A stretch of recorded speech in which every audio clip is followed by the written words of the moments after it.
Welcome, everybody, to the stretch run. Justin Sampson and I will be taking you through the next few hours here. We've got live racing from Woodbine, Gulfstream, Monmouth, and Emerald, as well as the Jim Dandy Day at Saratoga. So great to see you guys. Glad you're here. Alan, Doug, Scott Free, LA, let's all print some money today. Yes, Oldy, let's do it. If you watched my video earlier, and Doug obviously did, we played the daily double there at Gulfstream, Oldy. It was the 4. It's the Ray Lou Safi daily double. It's only paying 5-1, but I think that's okay. I think that's good. It was a really good bet, so we'll try it. Yeah, thanks, Scott. That horse was a big time single. I double single in the pick 5, Oldy, but we'll get there later because you're going to talk Woodbine. Yeah, so I'm putting together a Woodbine late pick 5 here. And I'm just looking over my horses here because I know it's using a horse in this race I did not like. 6, 8. Okay. And then 1, 5. So they have 3 maidens, Oldie, and then there's a grade 3 in here. 1, 5, 6. Yeah, there's a grade 3. There were 2 grade 3s today. There was a big upset in the first one. And then I know this one's wrong, so hold on. 5, 6, 7, 9. Is Candy Quest gonna just kind of crush them, Oldie? You think the one has a shot too? I think the one has a shot to upset there, and the system thinks that too. So that's my pick 5, and it's worth taking the shot to upset with Boca Queen there for. Well, the one's probably going to be the favorite. Yeah, I mean, I think that the Candy Quest is top of the heap there, but stranger things have happened for sure. I think that it's very possible that we could see an upset there. Well, we got 3 minutes to post. And that's just a pure maiden race, huh? Yeah. This first leg. And with Caitlin and her greatness losing in the last leg as well, that is going to make some nice payouts here for the pick 5, I'm sure, here too as well in the early pick 5. Yeah, this is man, there's a lot of angles on a lot of these horses, Oldie. Huh.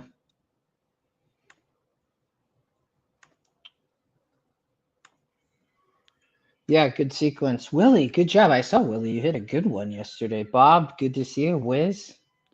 5, 6, 7, 9, not 5, 6, 7, 9. Saratoga's on Fox. We're competing. That's okay. We can compete, okay. Oldie.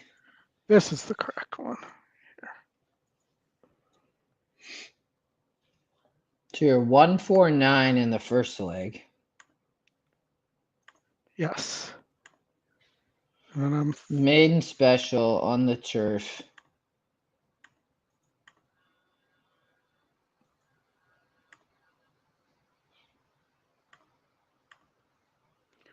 There we go. Maiden special on the turf. I'm 149 here. The one for Kevin Attard has some really nice works. Top pick too, and wins the race. She reigns for Cassie, and then the other Attard, and when there's 2 Kevin Attards in a race, it's the other Attard that gets you, who's Scotty Longshot here. Also has some really nice works, and Attard's almost 20% with first-time starters. Who's this trainer on the 11 horse? I don't know who that is. I mean, he wins with a lot of first-time starters. I don't like the post. This horse came up in my false favorite algorithm as well. Ooh, that's good, Oldie. So I just threw it away. Yeah. I thought that was good Piper's use of a gift. throwaway. Well, they're approaching the gate. Good luck. And then what do you have in the next leg? I have 1, 6, 8, 10. Okay. All right, and while we do it, I'm gonna have to mute you guys, and I have to call my father's girlfriend back because I'm afraid she's calling for health reasons with my father. So hold on. You're good, Oldie.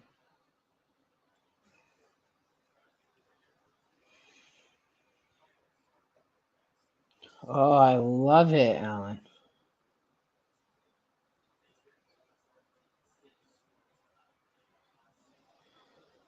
LaSalle always has good Sunday cards, whether it's the pick fours or the pick six.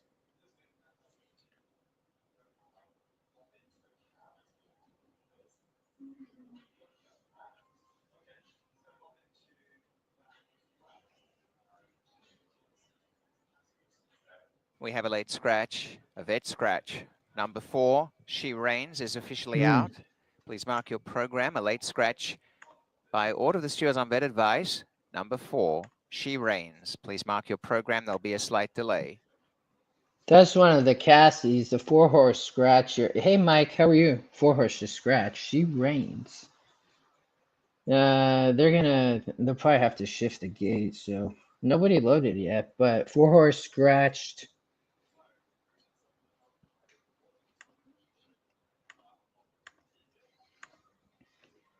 I think didn't Oldie use the 4? I don't know if he can hear us. 4-horse scratched, Oldie. Pretty sure he did. Yeah, so he just saw it. I could see him. He was watching the video. Good, Mike. How's Saratoga been this morning?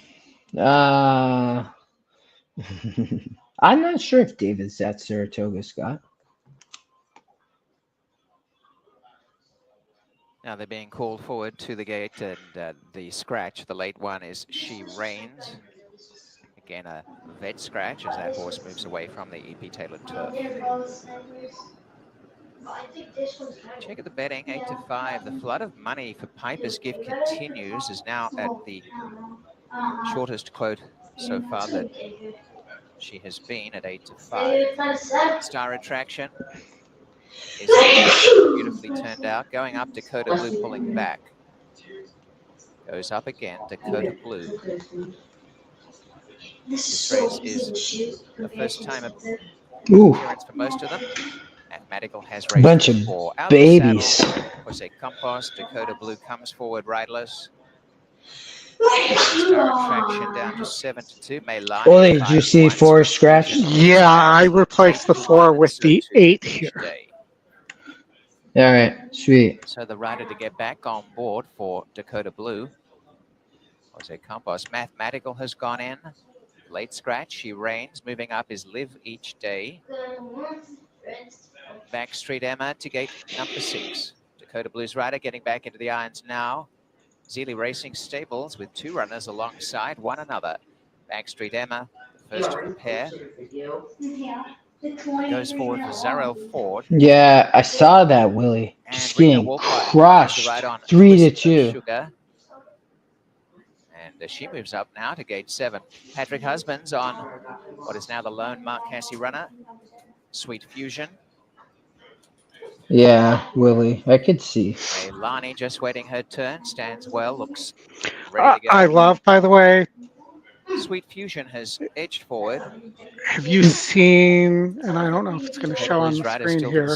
I can't show it right now, but have you seen the new line through for scratches? Out here as they come up. On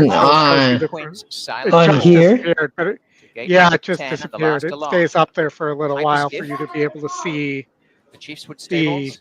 They'll be on their way. Metrics before it goes away. I mean, the 11 looks good. The problem's just going to be the gate, right, Oldie? I mean... In the gate, all in. Luck. especially with a bunch of babies. This is a nice race too. And as they break, a very good start for in the center. Mathematical. How's that for a first-time starter field against one who's previously run? Mathematical in front.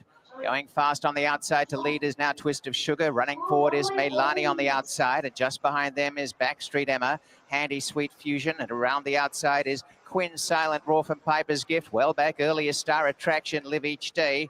And Dakota Blue racing out in front. It is on the inside, Twist of Sugar by a length to Meilani, looking dangerous early. Going to third is Quinn Silent Raw, Piper's Gift into fourth, a length to Mathematical. Making ground, Sweet Fusion, then Live Each Day, Backstreet Emma, Dakota Blue, and Star Attraction is last. Turning for home and Twist of Sugar. Turns in front of Meilani, and down the outside, Piper's Gift is about 4 off. Twist of Sugar and Rico Walcott still going well in front. Got out by 2 lengths to Meilani, and now Piper's Gift running on out wider. Live Each Day from Sweet Fusion.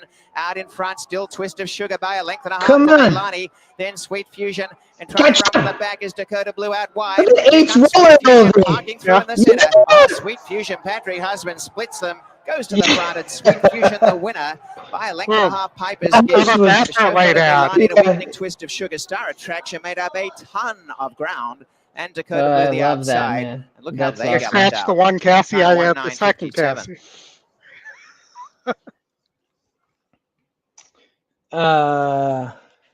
Wiz, I don't know. Maybe Scotty come on and tell us. Probably not on the show, but sometimes in the chat.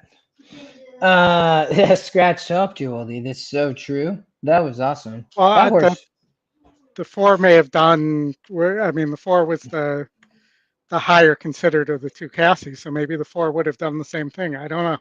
Mm-hmm. Are we going to Saratoga next or Monmouth?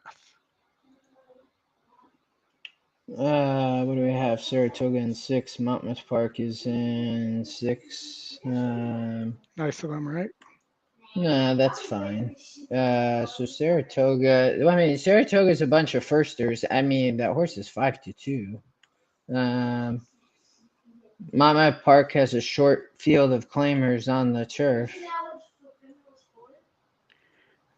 So it's Monmouth race. They're both race 7. Okay, hold on. We can, I don't know, we could look at them both, Oldie, real quick. I mean, the 4 horse at Saratoga is not, it's not really taking much money yet. All the money going to the 7. Yeah, I mean, if you look at the works on the 7, it makes sense. Hold on, I'll pull up. Yeah, okay. But, I mean, I think the 9 has just as impressive of works for Chad Brown there, where it's an Into Mischief. It's not getting bet at all. Yeah, currently 9-1. I mean, it's weird it's not taking money. I mean, the 4 horse, the crazy part, Oldie, whoops. Where'd it go, Monmouth Park? I mean, it shows this horse going to be really fast, Oldie. Yeah. I mean, it's the co-favorite at 2-1. I mean, it's up by over 3 lengths.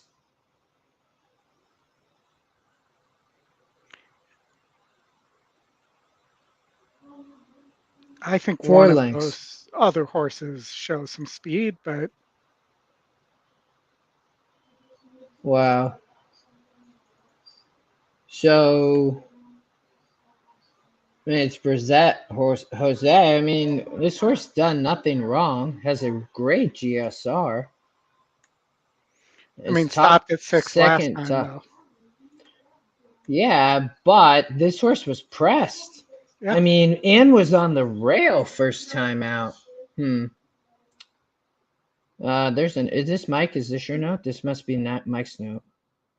I mean, the 7's a Spendthrift homebred.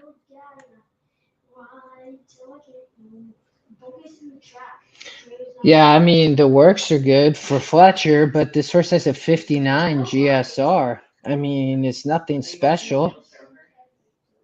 I mean, yeah. I mean, I think I like the 9 here in an upset. I'm going to go with the 9. All right, I'd be on the 4, but all right, we got 2 minutes there. Let's go to Monmouth Park though, Oldie, real quick, and then we'll come back to Saratoga Yeah. because maybe we can catch both. I think we might be able to catch both races. So, yeah, won once. The 3-horse has huge value, Oldie. Speed on the turf at Yeah. Monmouth here. I mean, look at it, 7-5 on the E morning line, and the 7-horse is getting crushed, but that's a short price for that horse. 3-horse out front. I mean, they're sprinting 5.5. Look, the 7 backs up on the racing. I'm shocked the 7's the favorite right now. So Shocked. Kathleen, she just won a race earlier at Gulfstream Park. This horse dropping big time, Oldie, and wants to sprint on the turf and ran 5.5 here versus much tougher, 4 to 6 points, and didn't get the lead. I mean, this horse maybe needs the lead. Got the lead back here, right at Monmouth Park. So it has run here and run well. 2-horse top GSR. This horse, look at that, Oldie. The GSR really increases for Clement. I mean, this seems like more 3-2 than anything about the 7. Yeah, well, that 2-horse came up on my sheet too. As a That winner? I put out. Yeah, as a metric play. So, I mean, for me, that's where I'm going to go. I mean, it's such a big drop. And look, I mean, the SOR drops 8 points and the GSR goes up 6. And the win percent, and Clement takes over from his late great.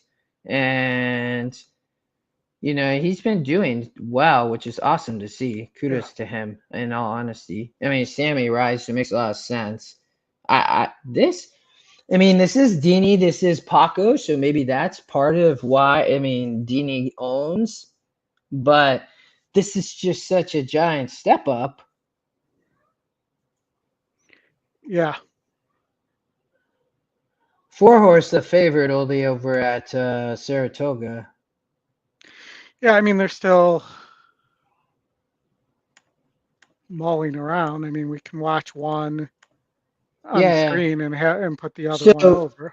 The 2-3 exacta is 5-1, Oldie. And then the 3-2 exacta is 8-1. The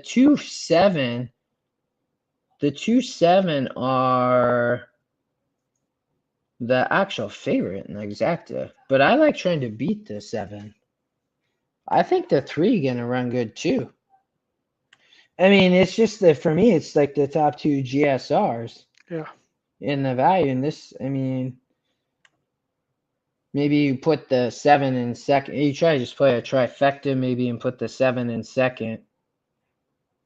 But for me, I would be 2-3-7 or 3-2. I don't really have preference over the 2 and 3, but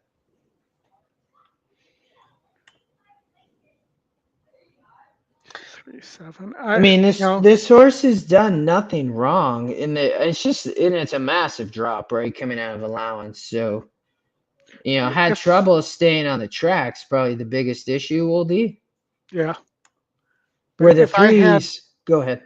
If I had to come up with a bomber here who's going to get into who might get into the back end of the try or exacta, it would be the 1. Yeah, drops. Okay. All right. They're gonna, do we have time, Oldie, here, hold on. So we can't dual box because one of these, they're loading at Saratoga. So we'll listen to Saratoga. We can't show it for anybody, but we can still listen in. The 4-horse Oldie getting crushed now.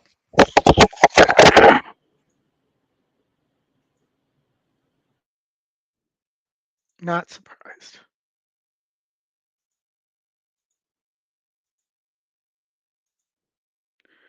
I got my win bet in on the 9. And they're still kind of marching around in nowhere near the gate at Monmouth yet.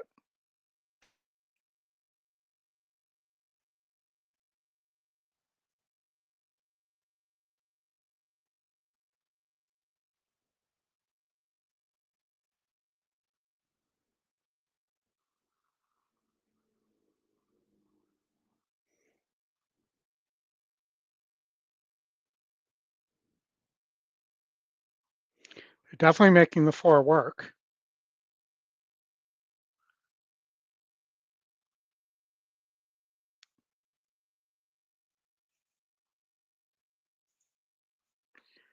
Justin, you're muted, so we're not hearing your audio.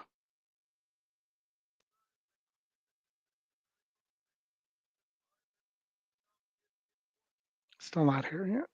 But well, the 7 looks very much like the winner here.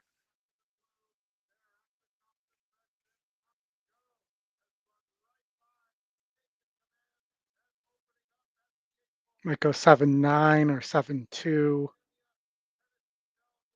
7-2 it looks like.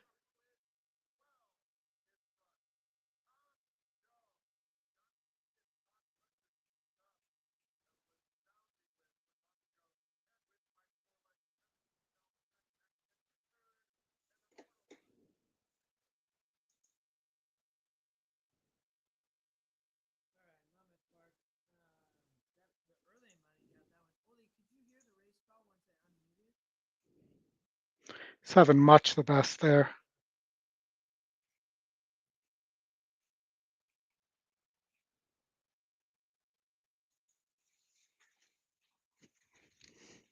And the runners are loading into the gate. Tip line, Peony have gone in. Rizadita loading forward, 2-back designer bag. Into the outside post. Stormy Disco to round out the field. We're ready to go.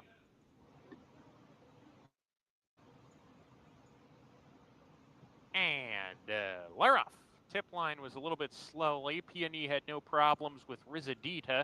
Those two on the lead together. Designer bag right off of them. The gray Stormy Disco alongside. And 6-back to Tip line, who's been out sprinted early. Rizadita comes out of the turf chute clearly ahead. Stormy Disco picks up the running in the second spot. Moves up 3 parts of a length behind. Peony down on the inside has retreated to third, while 2 1/4 lengths behind. Another length to Designer Bag, and still a big gap back to Tip line, who is 5th and last as they are strung out into the far turn. Rizadita with 3 furlongs to go opens up the lead. It's a length and a half. Come on, Oldy. 2-3. Come on, 2. Second from Stormy Disco, who's losing position deep on the course. Peony tips outside to challenge Rizadita, and these two square off the turn. Peony, Rizadita down the lane together. Peony going better than Rizadita, and Peony grabs the lead with a furlong to go. Rizadita to the inside is fighting. Come on, 3. Hang on. Yeah. Starts to inch clear late. That's a good one, Oldy. What did it? Sammy Camacho with 4 wins on the afternoon. Sammy Macho Camacho. Rizadita was second. Designer right? Bag third. Stormy Disco fades to 4th. Tip line 5th route. What's exacta was that's crazy. It was 4-1, but the Oldy actually the favorite ended up being the 3-2 exacta. We also have your we got Gulfstream Park in 1 minute. Second half of your double here. Yeah, I showed this earlier, Oldy, on the here. I'll share. And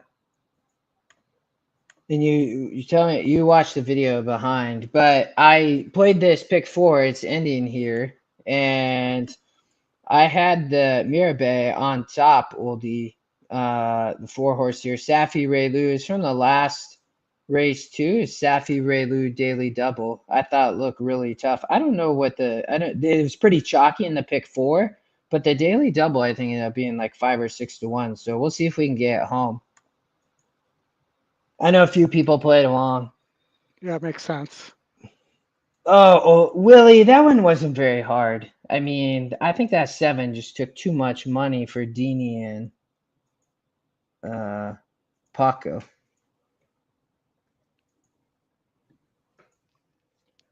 But yes, $6.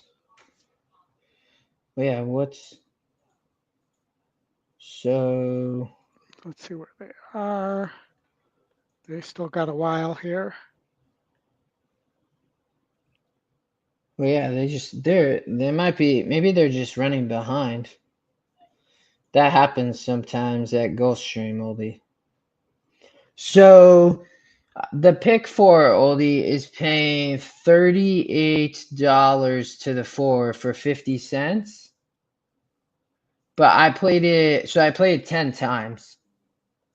Nice. But yeah, so we'll see.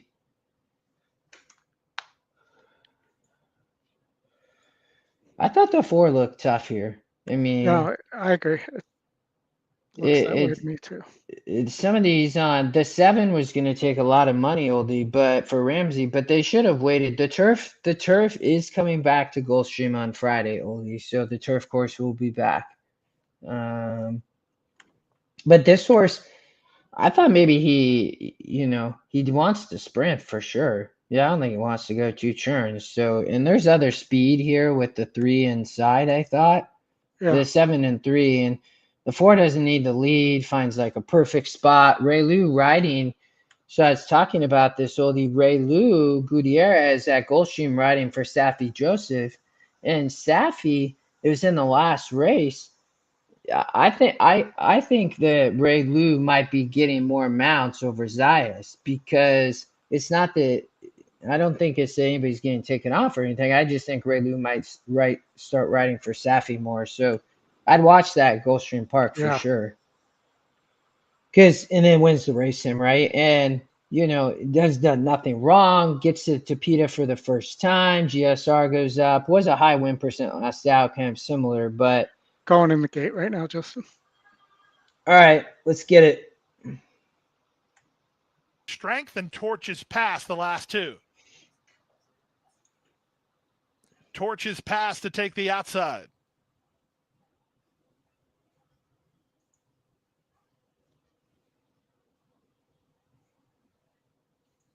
Torches Pass, Gilbert Torres up and in. 2 turns on Tapeta to start the late pick 4.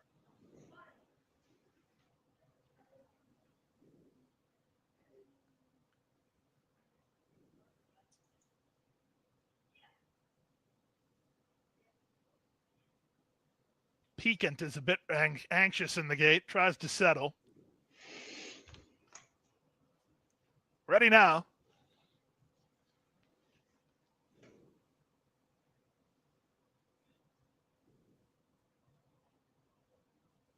Starter looks across and sends them on their way. Slow break, Peace through Strength.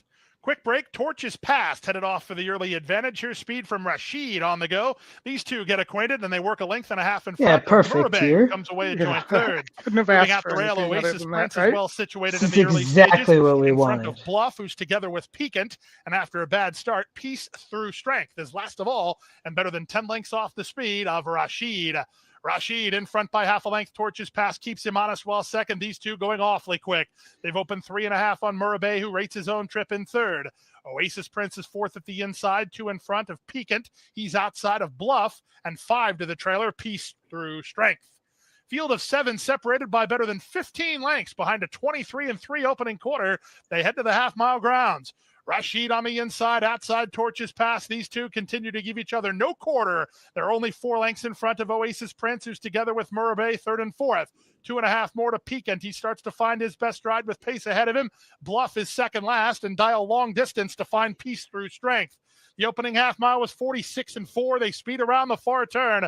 Torches Pass working overtime. Not looking good, Oli. Guided to the clear. No, that Bluff one is on his the back, just jockey's ahead of him. standing Oasis on the Prince. one. Murabay puts Yeah. up the white flag, and they reach the top of the stretch. Plenty of hopes Five here, is but a Piquant favorite. with fresh legs down the center. He sweeps on by to take the lead. Oasis Prince is trying to go with him. Back to third, Torches Pass. Then it's Bluff. 1/8 of a mile to go. Piquant, he's on his way here under jockey Miguel Vasquez. He's 2 in front. Oasis Prince is fired, but he's only second best. 5-2 the number. Piquant is in front.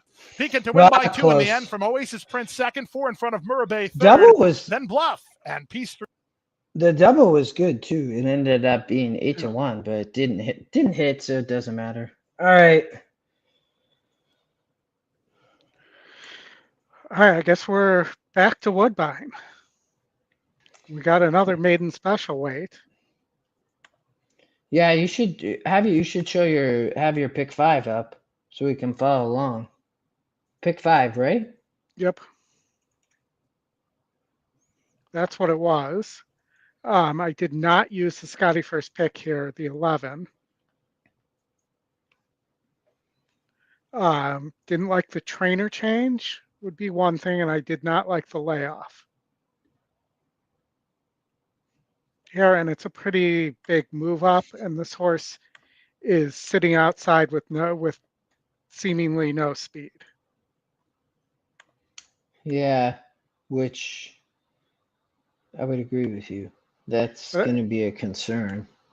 It also looks like I didn't use the favorite, who is 6%, as a first-time starter for Roger Attfield, which I missed there because he's 40% with first-time starters. He doesn't put a lot out there. So that to me is probably where the danger is. Well, they're going 6.5. It's But weird I because. Go ahead. I like the 10 Biles here a lot.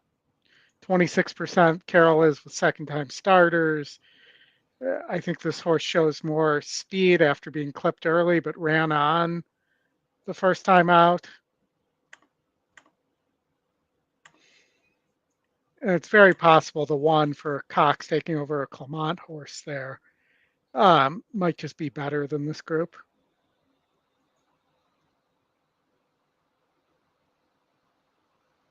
And again, another slow breaker on the 6, a second choice here. But they're all nice prices. Man, the long shot has insane value, Oldie, the 8 horse. Yeah. Hey, same Sammy. trainer is on the 11, I believe. Yep. Which is kind of nice. I mean, that's crazy, Oldie, the value on the 8. I mean, taking no money. The race, the 8 horse Vintage Ring only wins the race in. Yep.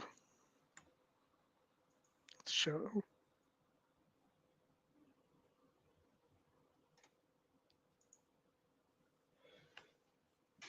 Yeah, wow. That.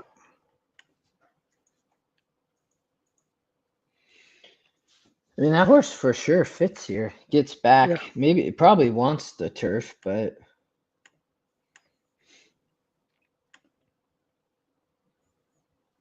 that one horse was in the 11 post last out. I mean, was on the turf. I mean, his first time on the synthetic, could improve. Well, and the 6, I think, has speed, just broke slow. Mm-hmm. I mean, the 11 almost gets there on the race sim. Yeah, I saw that. It's like a double blue arrow, huh? Yeah. And does have a lot of big works.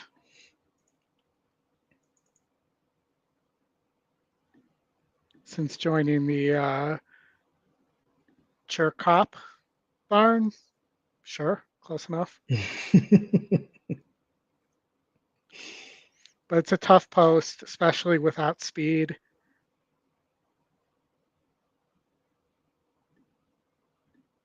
Yeah. I mean, I think anything out there is fairly tough. Anything, I mean, and if you don't have speed, I don't think you have a shot. I think that's my concern. I mean, dazzling. This horse probably for sure can hit the board, but I just worry it can't get there. For me, but the value's crazy, Oldie, on the 11. For sure. I mean, it's top E, win, and pick. So. And then you have the 10. The 10 doesn't even really necessarily want a synthetic track, right?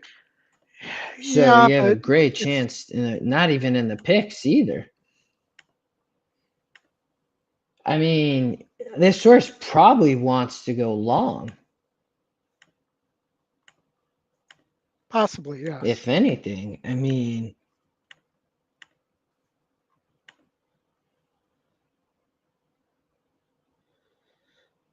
I mean, if it said clipped early in the trouble line, last out.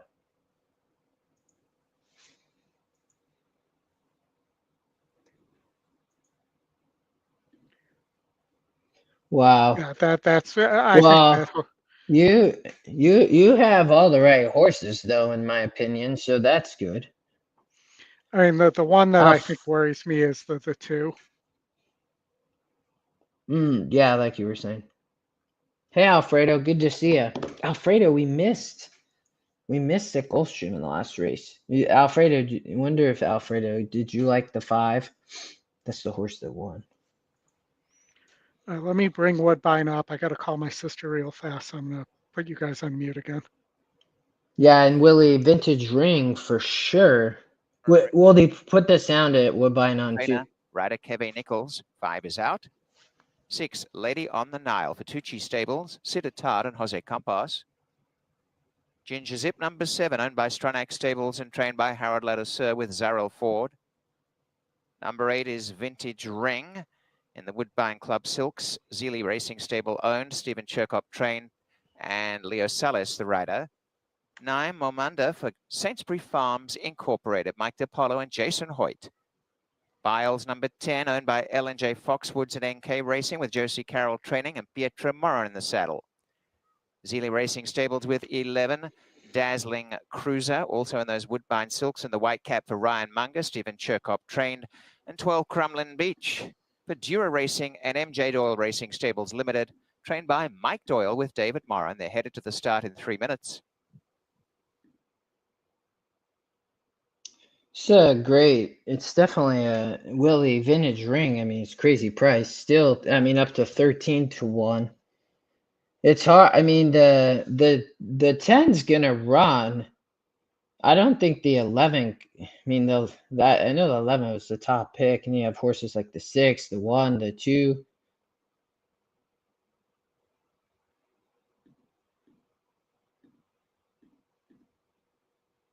It's definitely. I mean, it's a credible betting race. We are 2 minutes from a start.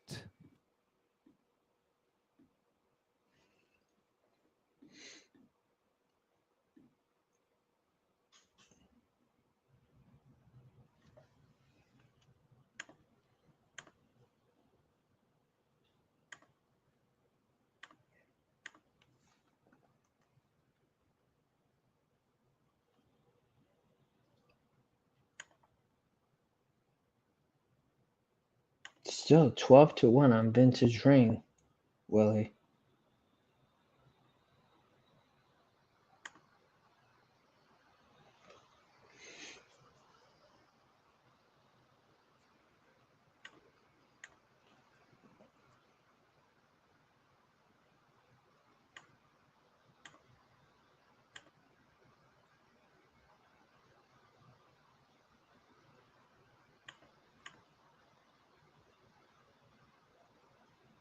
Heading to the 6 1/2 furlongs gate for the start of race 7. In the betting, there is 2-1 now, 9-5. The current odds for number 10, Biles. Biles is the favorite. 2, Seeking Title Ready, 9-2. Then we go out to 6-1 for Love You More, number 1, and 6, Lady on the Nile. 7's for Ludicrous, so down to a hot favorite, Biles. Seeking Title Ready now showing 4-1. It's At ludicrous. 8-1, Dazzling Cruiser. Yeah. I didn't know he owned horses. That. It's so amazing.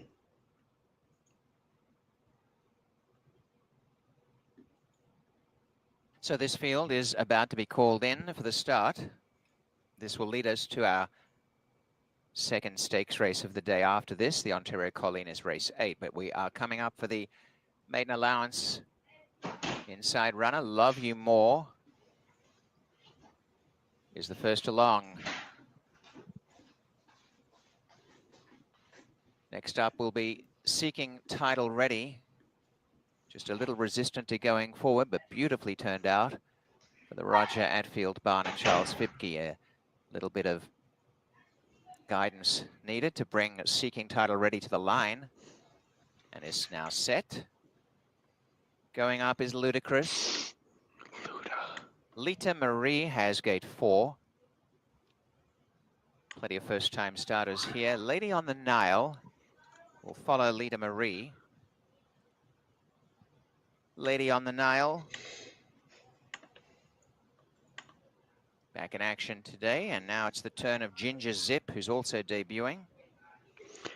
The Tangy Zip of Miracle Whip. Coming forward is Ginger Zip. LA, that 11 is going to be rolling. I think 100% is Salas going to with hit the Vintage try Ring. and maybe the exacta. I'm just not sure it can win, but it might. It's They're going so ahead with consistent. Momanda. Blinkers are off. I hope so. Jason Hoyt I on would love Momanda's to side see onto it. the gate.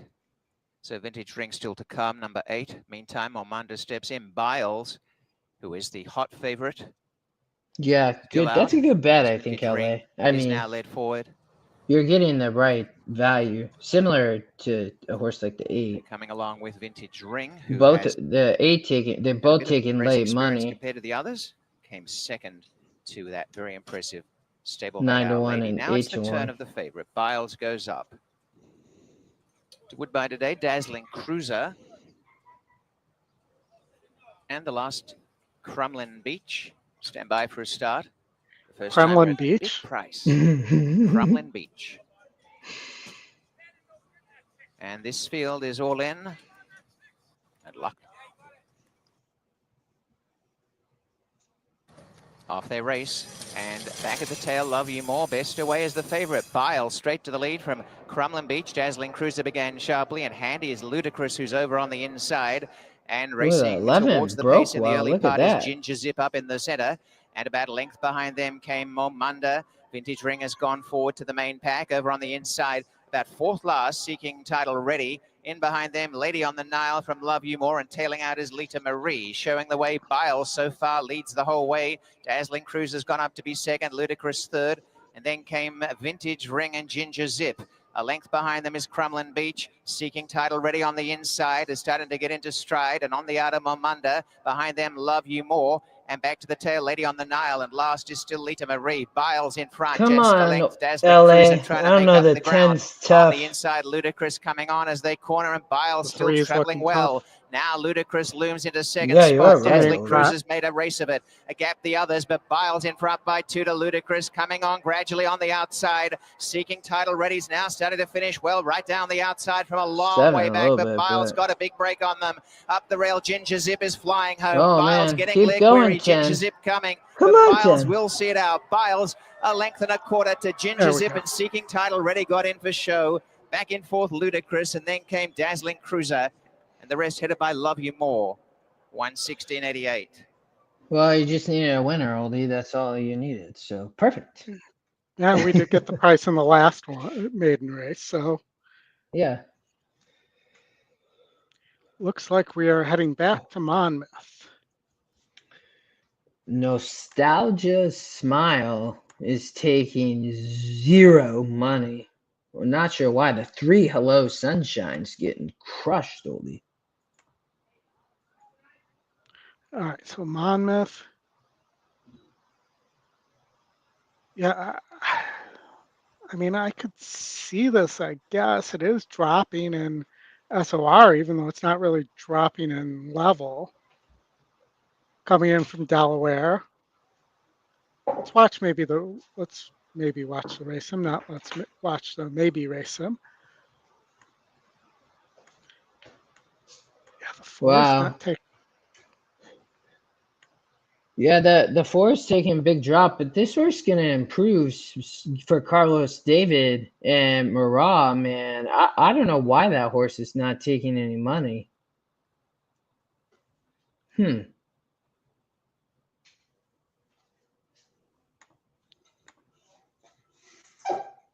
Gary wants Saratoga late pick 5, Oldie. Maybe Yeah, I struggled where to single there. Maybe after this Monmouth Park race, Yeah. let's watch this Monmouth Park race, and we can do that. That's so. Why is this 4 not taking any money?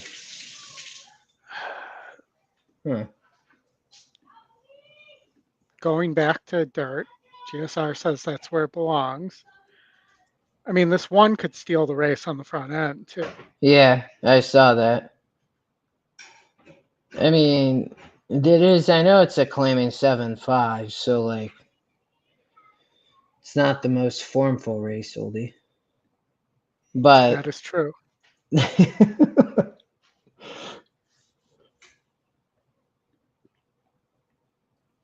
I'm going to play a 1 for exacta box.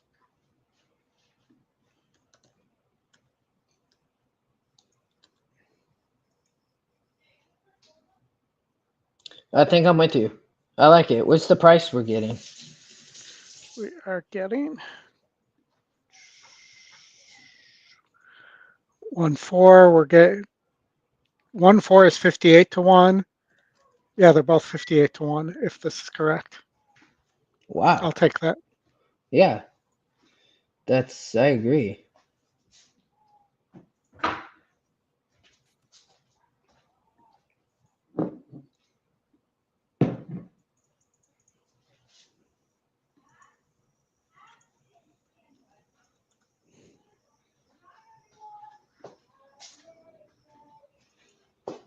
Six to 1 and 8 to 1.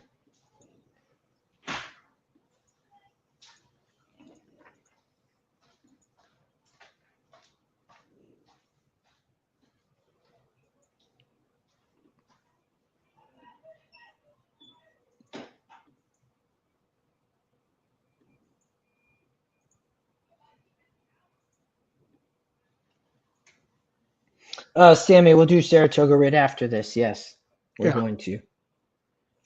We can just show Monmouth Park. So obviously they let us cover racing, which is incredible. Mr. Matt Dinnerman, Oldie. All right, come on, Oldie.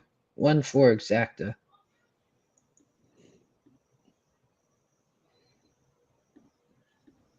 Should hear the voice of Matt Dinnerman any minute now. I still. Runners have now reached the gate. They are loading for race number 8. I still don't understand. I bet the 4 to win as well, Oldie. I'm curious what. I mean, maybe the horse is gonna get crushed by late or something. Still 6 to 1. Smile goes in. Prime Motive. 2 back. Superness.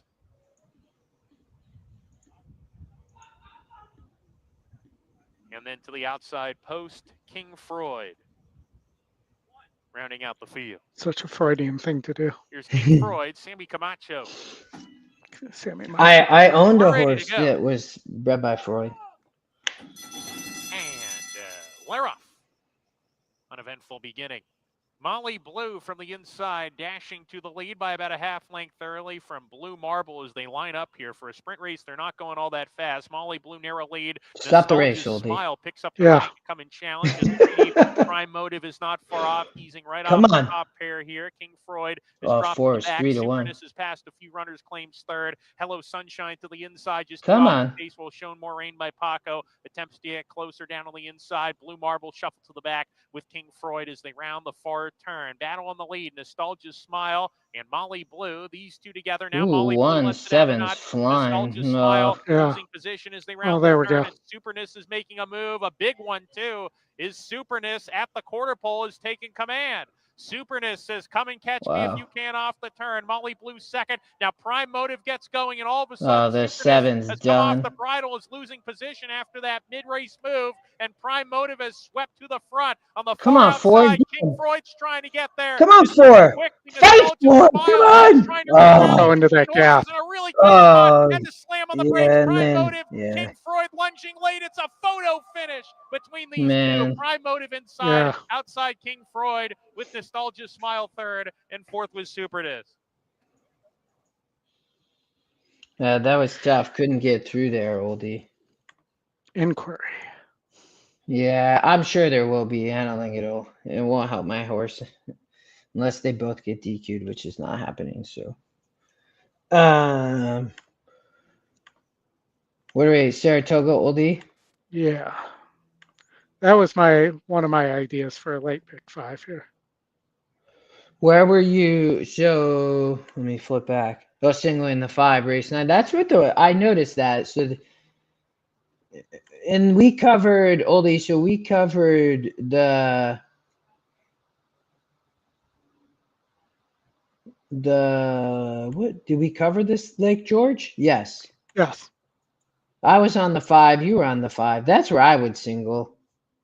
I mean, I know it's a short price, but I mean the 8 horse had a little bit of interest for me, Oldie in the 3, but Well, and then the 4 I have some interest in, but for Chad.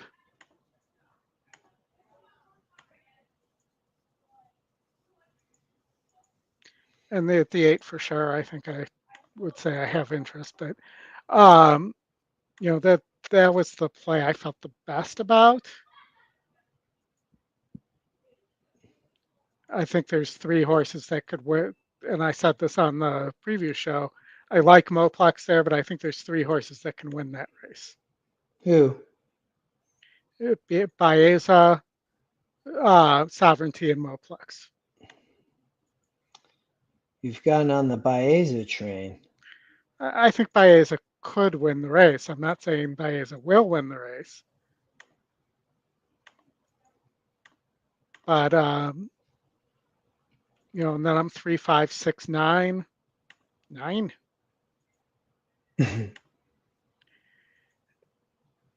And then 7, 9, 1, 10.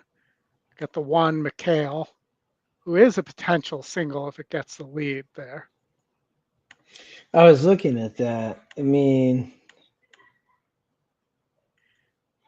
but I think there's going to be, I think there might be some other speed there. And there is a The 7 Cherie, and you 9. probably want to add the 11 there as well because that's Cherie and Jose. Mm-hmm.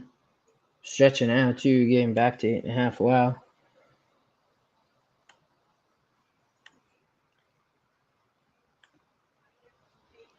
That's my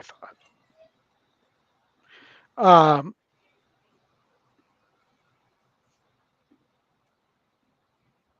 They're looking around. There's a huge crowd there. I'm not surprised though on a day like today. No, yeah, I agree.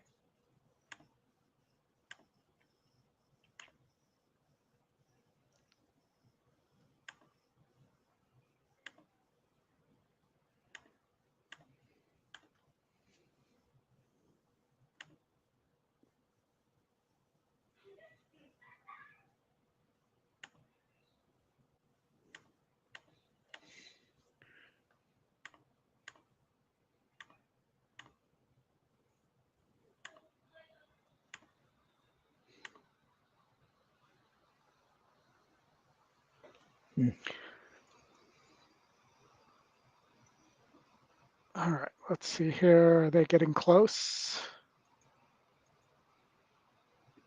No, they're rounding about. Trying to get that late pick 5 over $1 million, I would assume. Mm-hmm.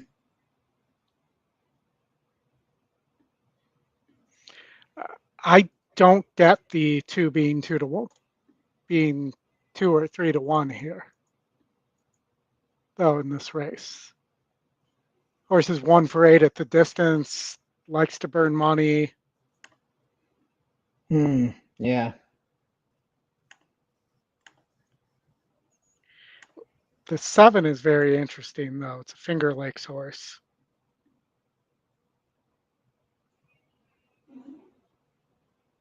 For me, the question is, does this pace melt? And that's why I added the 5 here. Because if you look on the race sim,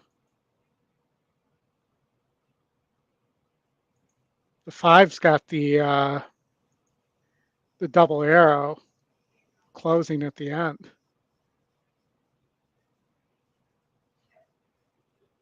I saw that. Yeah.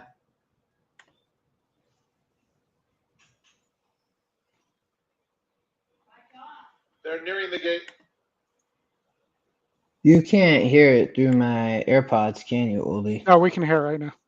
You heard it a second ago? I did, yes. I just verified my sound's off, so. Okay. I didn't know if it picked it up.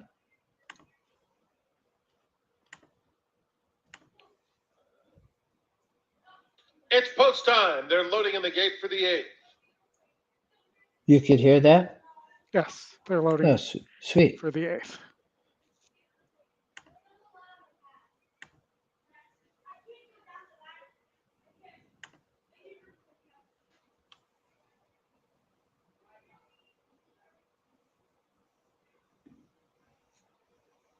Leo's reward goes in.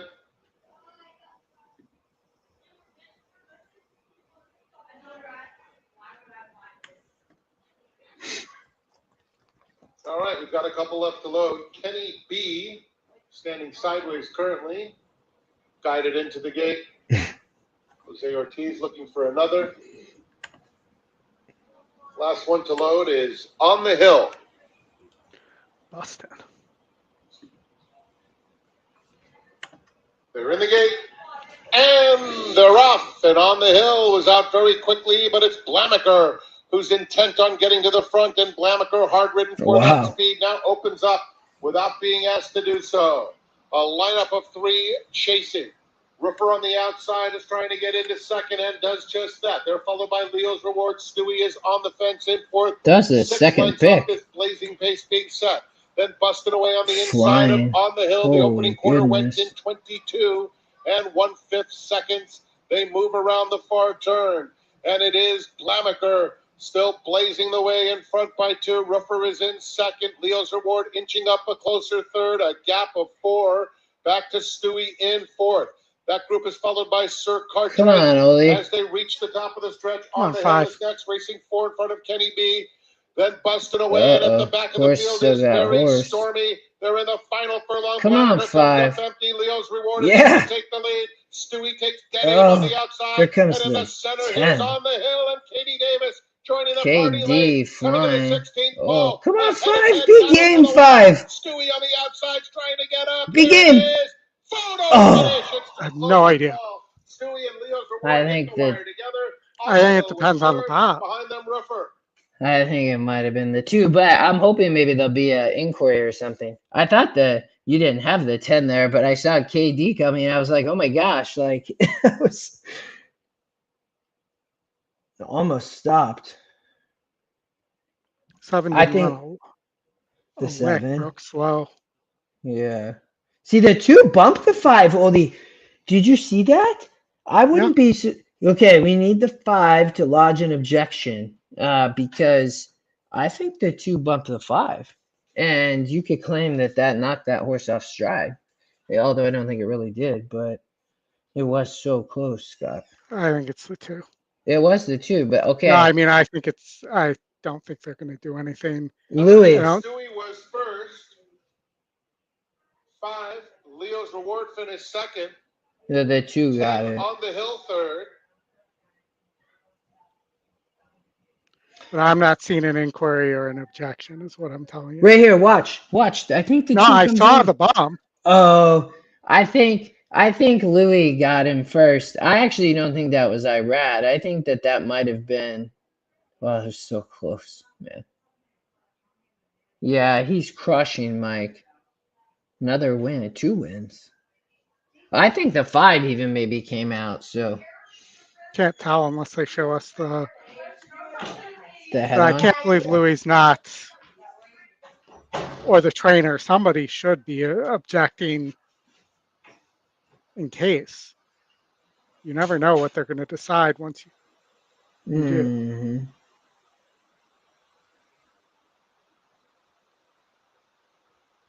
But they're taking him to the winner's circle, and I don't see any.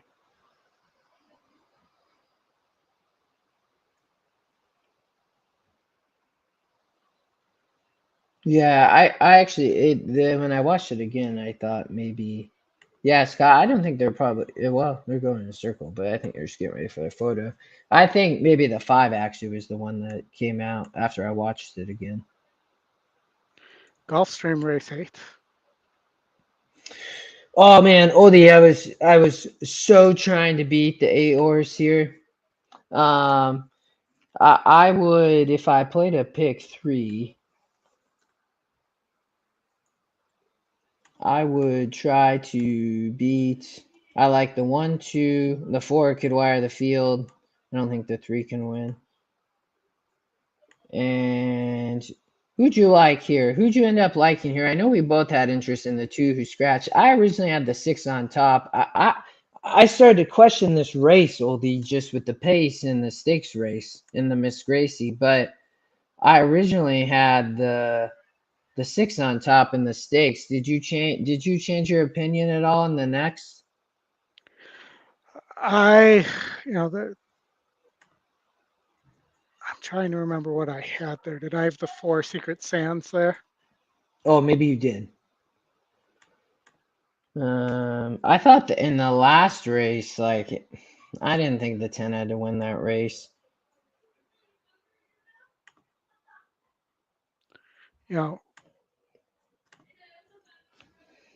Gulfstream race 9. Let's just look for a second. I thought you could beat the 8 horse here. So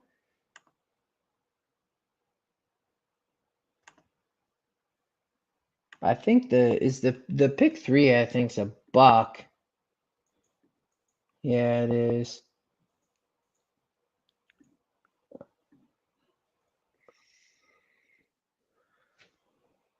Yeah, I mean, I think it's 1, 5, 10 in any order in the last.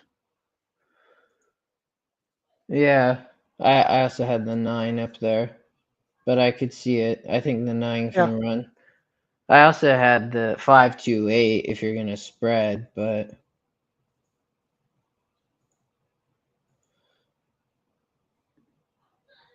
And I think the 1 Crafty Collector has a shot in the stakes race now, but I think Scarlet Sands probably wins there for Carlos David, even with the GSR drop. I think I'm on Special Aviator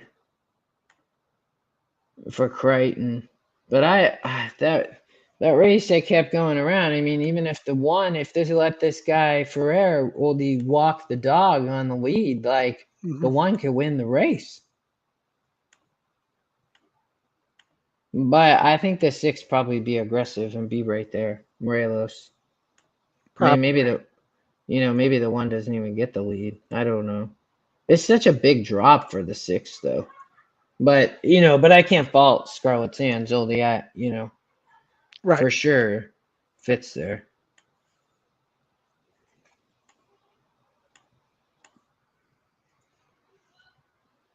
But I thought here you could beat the 8 with the 4, the 2 was where I looked, Oldie, to try to beat the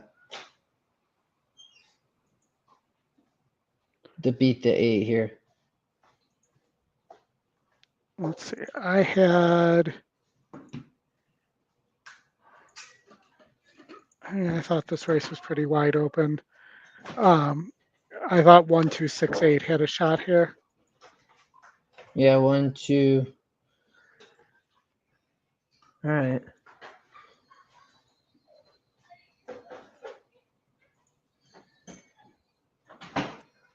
You can they're loading if you want to flip over to video. All right.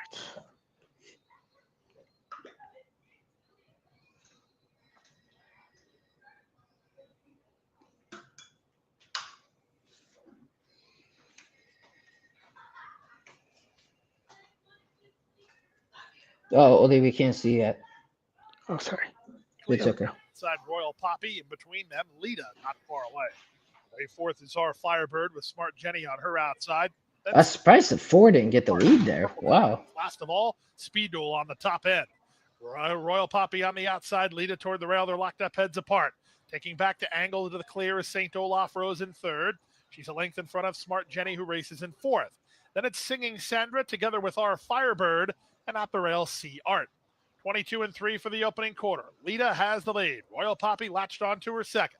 Still 3 back to St. Olaf Rose, a patient third, getting started Singing Sandra. She's going to force Reyes to move on St. Olaf Rose. Back to fifth, it's our Firebird. Then it's C Art, and Smart Jenny is tailed off the last. They round the far turn. Armeo not messing about here. He sends Royal Poppy on with the task through a 45 3/2 mile. She's a quarter of a mile from home, and now 3 on top. St. Olaf Rose is second on the outside, Singing Sandra, 2 back to the rail, and our Firebird. Off the turn and the stretch drive, Royal Poppy appears to have things well in hand. 1/8 of a mile out, now 5 in front. St. Olaf Rose is out kicking everybody else. Sea Art tries to catch Singing Sandra for third, but at even money, Royal Poppy is an easy winner. Royal Poppy for Barboza Jr. and Jaramillo striding clear to win by an unthreatened 6 lengths. Second, St. Olaf Rose, Singing Sandra. Barbosa has been on fire there. He's been winning in bunches all of a sudden. Well, like Bunches and he's. bunches. Where we got Woodbine, Oldie? We got Woodbine. The Bine. We got a grade 3, the Ontario Colleen Stakes. Woodbine race 8 here. We'll start the race now. I thought that I knew you liked the 1. I like the 5 here. I know we didn't get a chance to cover this race on the weekend preview show, but that's where I would have landed. Well, I mean, I think the 5's probably a single. I ended up playing the pick 4 only because I didn't play the pick 5, and I singled the 5. So we'll talk about that later if 5 wins, but. The other one that that's not taking any money, but I thought, has some back class, is pretty lavish. The 3 and the 4 was my long shot here. Something about her. The other Brandon Walsh. Well, you're getting a massive price underneath, 17 to 1. I mean, did win a grade 3 on the synthetic. GSR goes up on the turf. It is an increase in SOR. This is a better group, but needs to be able to stalk and pounce here.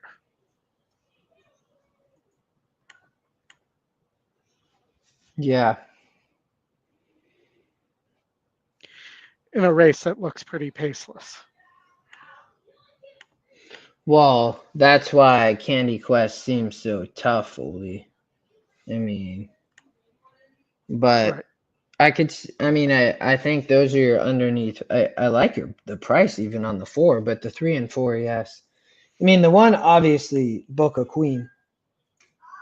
It's just so hard to come back and win in a grade 3. I mean, this horse ran well, though, Oldie. Yeah, but it's stretching out. Mm-hmm. I love the price on the 5. 5 just took money. And then it looks like the 1 floated up actually a little bit.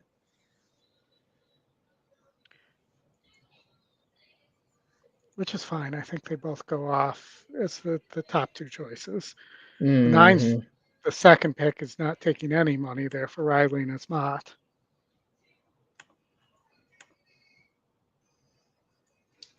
Yeah, I mean, I think we'll run well. I mean, ran really well at Keeneland sprint team, but I don't know. I mean, I feel like this horse might just not fit at this level, maybe. Yeah. I mean, it's a question that the GSR doesn't fit either. Mm-hmm. It just looks like.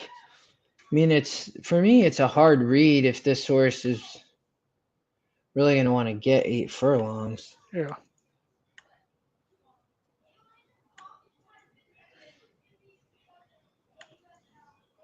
It wouldn't surprise me. Well, Cancel's right. It wouldn't surprise me if this horse is fairly forwardly placed, though. Yeah, because it's a sprinter. I get that.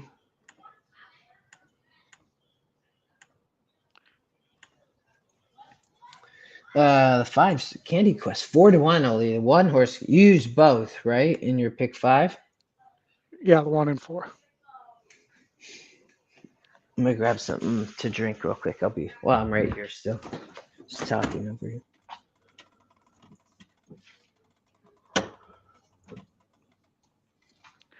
But yeah, I mean, here was again what I played.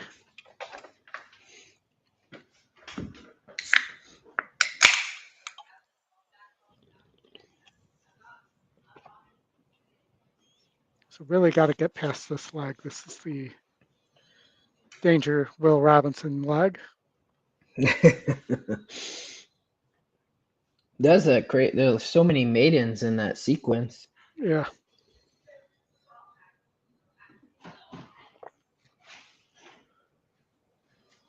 But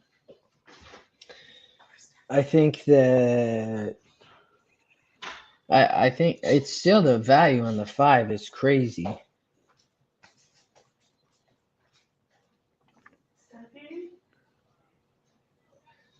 For sure. I'll put the video up at Woodbine again.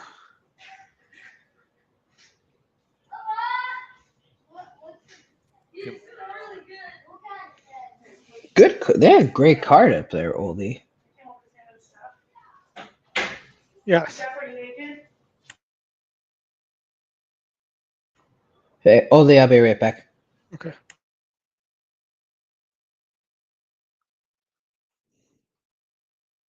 They're going to be going to the gate soon. 2 minutes to post at Woodbine.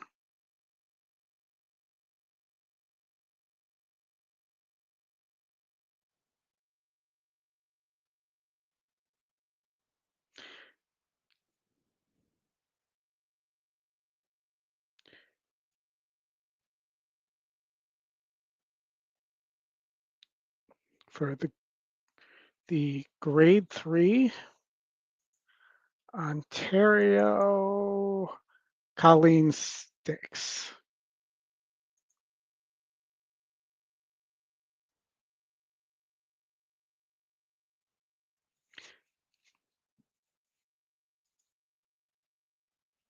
Should just be another minute or so here.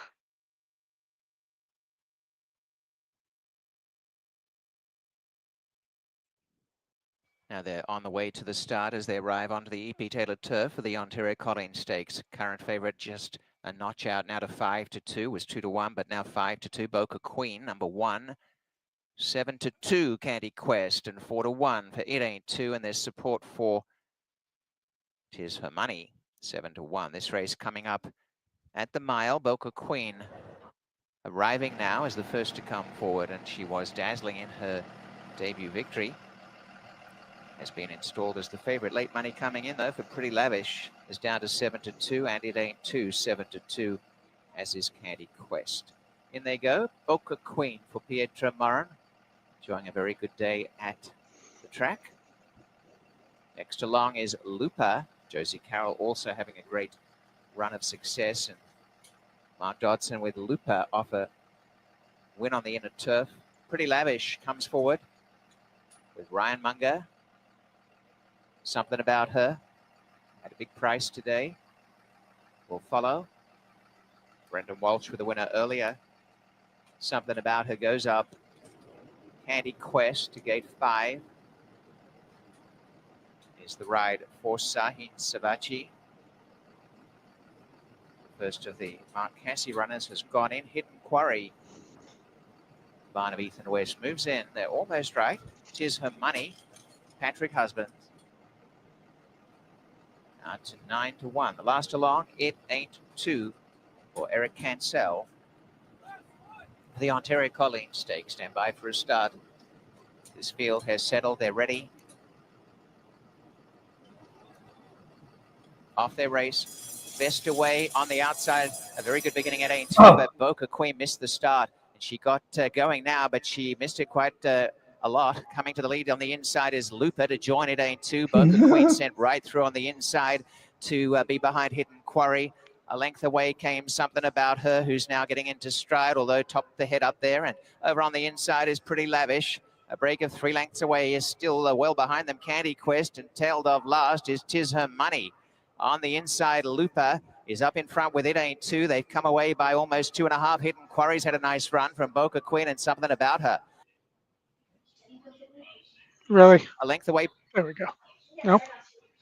It's doing it everywhere. Ooh. What happened?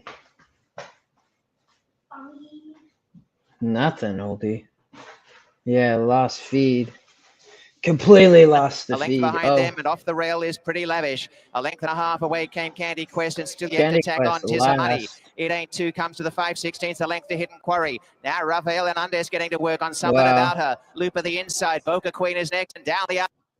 Lavish out in front. It Ain't Two by Two to something about her running on, and from the back trying to get involved now is Tis. Well, running through the pack is also Candy Quest. Candy Quest coming very dangerously. So far back, man. Savachi is the threat. Candy Quest. Come on, 5. Cassie Drake. Candy Quest has gone to the. And what a run! Length and a half to. On the inside, it ain't Not that two. we got Something to about see it it. out of them. Boca Queen and Tis Money tried to make ground. Oh, there we go. Time is 1:33.51. Yes, there we go. We got it. About Much- 5-2. That's fine. I mean, because I think there, because so much money went on the 1 and the horse was so far back, I was getting a little bit worried. I was like, oh my gosh, but what a kick, right? That was more in the double. The 5 was more than double the price of the 1. And in the in the pick 3, the 5 was the favorite. First quarter, 23 and 1.5. Yes, 36 Scrat. and 3. Imran, that's a good Quarters, boom, right? 1, the 7/8, 121 and 3. Oh my gosh, their video is having trouble. We're going over to Monmouth Park on the turf, Oldie. Yep. Race 9, Mama. Yes, Doug. That was a good boom. Race 9, Mama Park, the turf. Yeah, that was brutal trying to watch that.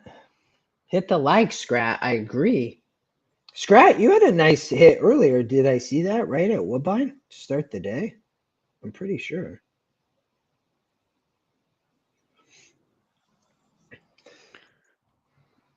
How about maybe the 8 for Kathleen here? And a little bit of an upset, not taking any money with Sunny Leone.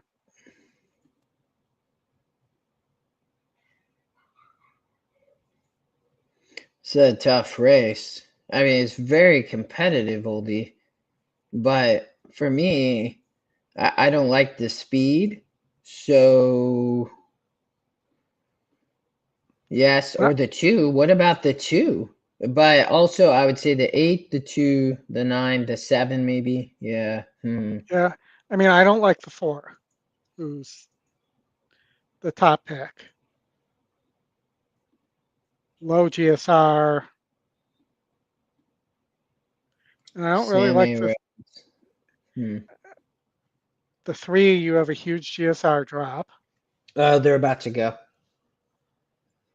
Yeah, I don't. This is a competitive race. I could see 2, 8, 9.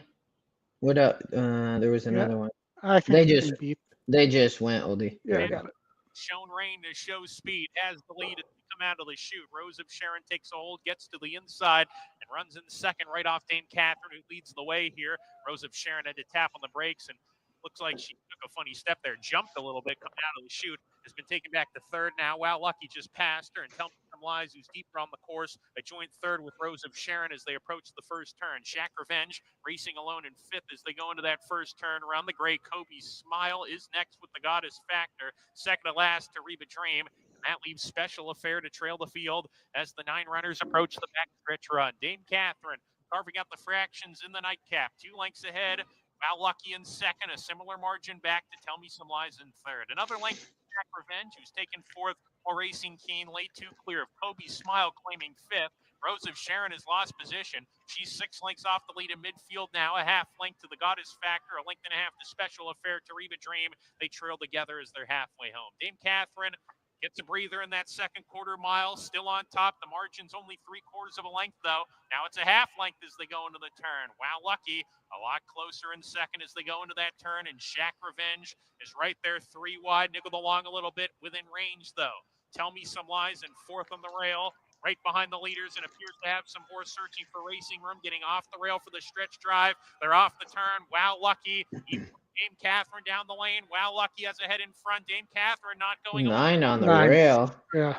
The inside is 7. 7. Yeah. On the outside. Tell Me Some Lies Melissa Iorio surging past. Tell me That's lies. Tell me sweet little lies. Iorio, 2 wins on the card today. Wow, Lucky was second. Honesty. I feel like that song's a big karaoke song. Not for me though. No. No, I'm not a big karaoke fan. Well, not that I'm not a fan. I'm just not. Why is the four horse getting crushed so much? Oldie Scarlet Sands is this much. I like the 6. We got some. We have Delmar race 1 coming up and Saratoga race 9 here. To Delmar, wow. 3 horse getting crushed. D'Amato phrased you. 4 horse, big GSR. Huh. So, should we go to Delmar? And we've kind of already talked about that next race at Saratoga, so let's go to Delmar and see why Broski, who looks like Broski's burnt a ton of bro money. I mean, well, it's only the favorite twice, but wow. I mean, Broski isn't going to have any more bros if he keeps losing, Oldie, because, I mean, that's brutal. What about the Leonard Powell horse, the 4 horse? I mean, yeah, I mean, might improve coming back to dry turf too. this horse is fit, I would say, off the layoff. Had a little bit of trouble staying on the track, but first time for Leonard Powell. Who's this jockey, Mirko Demuro? I keep seeing his name at Delmar. I do not know, so I'll leave that up to the chat. Yes. And you know, go ahead, Oldie. If you're looking for some horses against the other than the 4, against the 3, I also like the 1 and the 5 there. Yeah, the 1 looks like it could improve here. Second time out for Papa. Although he's only 2%, well, the second time out. Wow. That's crazy on the 1. I love the name Prank Zappa. Yeah, I agree. That's a good one. Well, let's just see what a pick 5 might look like here. I don't want that horse. 1, 5. 4, 5, 3, Patrick. Yeah, Scotty do karaoke and sing. You're right. Anna, we cannot show it live, but we'll listen to it. We'll have the sound, and we have our race sim, but we can't show it. Not from Naira. We do show a lot of great racing, though. We do have many tracks, but we do not have Saratoga. Ah, Bruce, thank you. I wondered. I just saw his name. That he must have just arrived in the U.S. and came to Delmar. Well, I don't know. I'm rooting for him on the 4 there in the first race. This is the tale of Captain Jack Sparrow. I might take a shot on the 7 self-sufficient here as a single. Second leg? Yeah.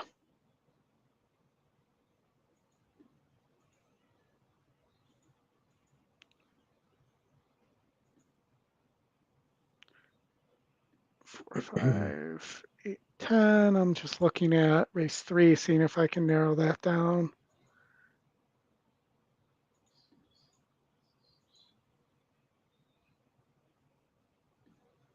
Race 3, 2, 5, 6, 8 is what I have. So Carla Games down. I'm going to throw the 3 out because I think the 3 needs the lead there at that level. They're approaching the gate, Oldie. I'm just gonna place a little win bet on the 4. Try to beat this 3 horse. Agreed. I mean, for sure. I'm going to go 1, 5, 6, 8 in the last.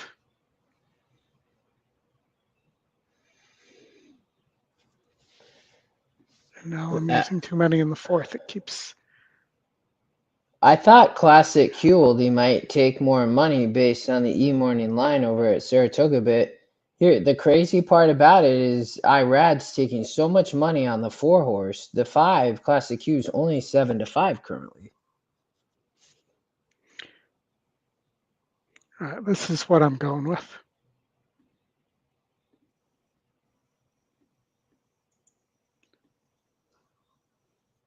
Oh, you're playing into the singling the 7 here. Was this 7-horse on your algorithm?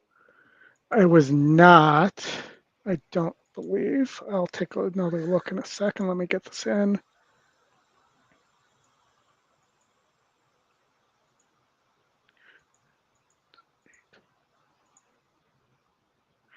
Let's see. So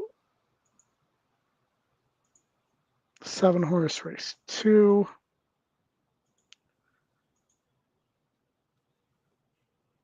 Was not. No. It fit the metric, but it was listed as a moderate risk instead of a perfect setup or a positive setup. So your the 10th race was the strongest one, right? Yeah, correct. Okay.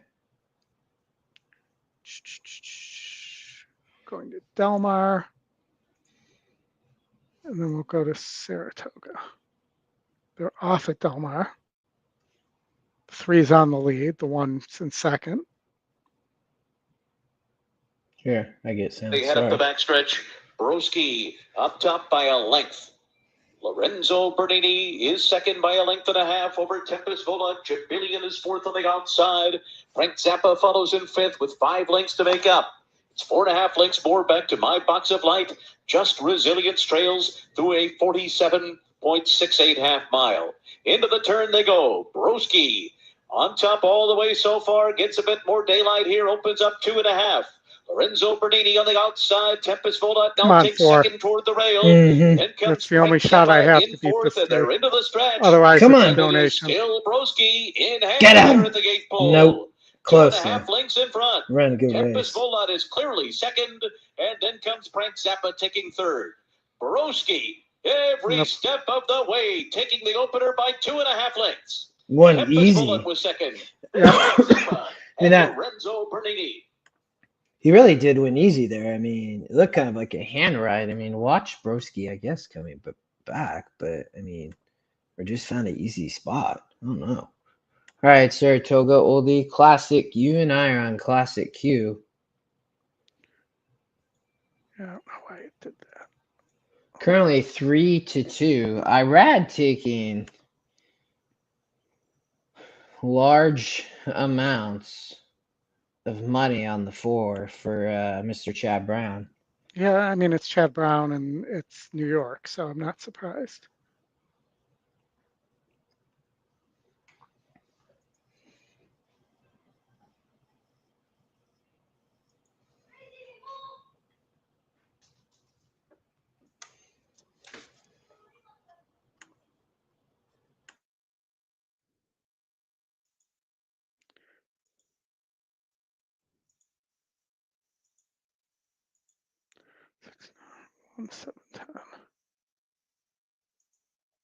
Why am I entering that there? But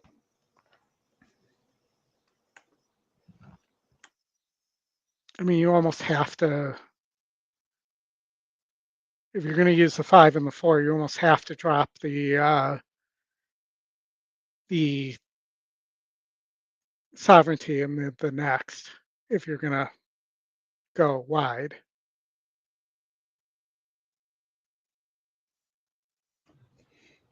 I mean, I think Sovereignty has a huge shot. And we talked about that race only on the stakes preview. I think the only way is just if Moplex. So that's like easy fractions and Sovereignty doesn't run. Like I could see the Baeza angle, so I could see why you include, but for me, I was just the 5 here. I mean, but obviously Lavender's disaster. I mean, Irad crushing. I mean, Yeah.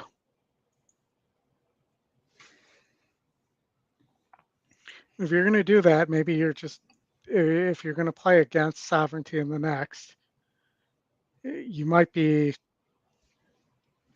worthwhile to just play a double here.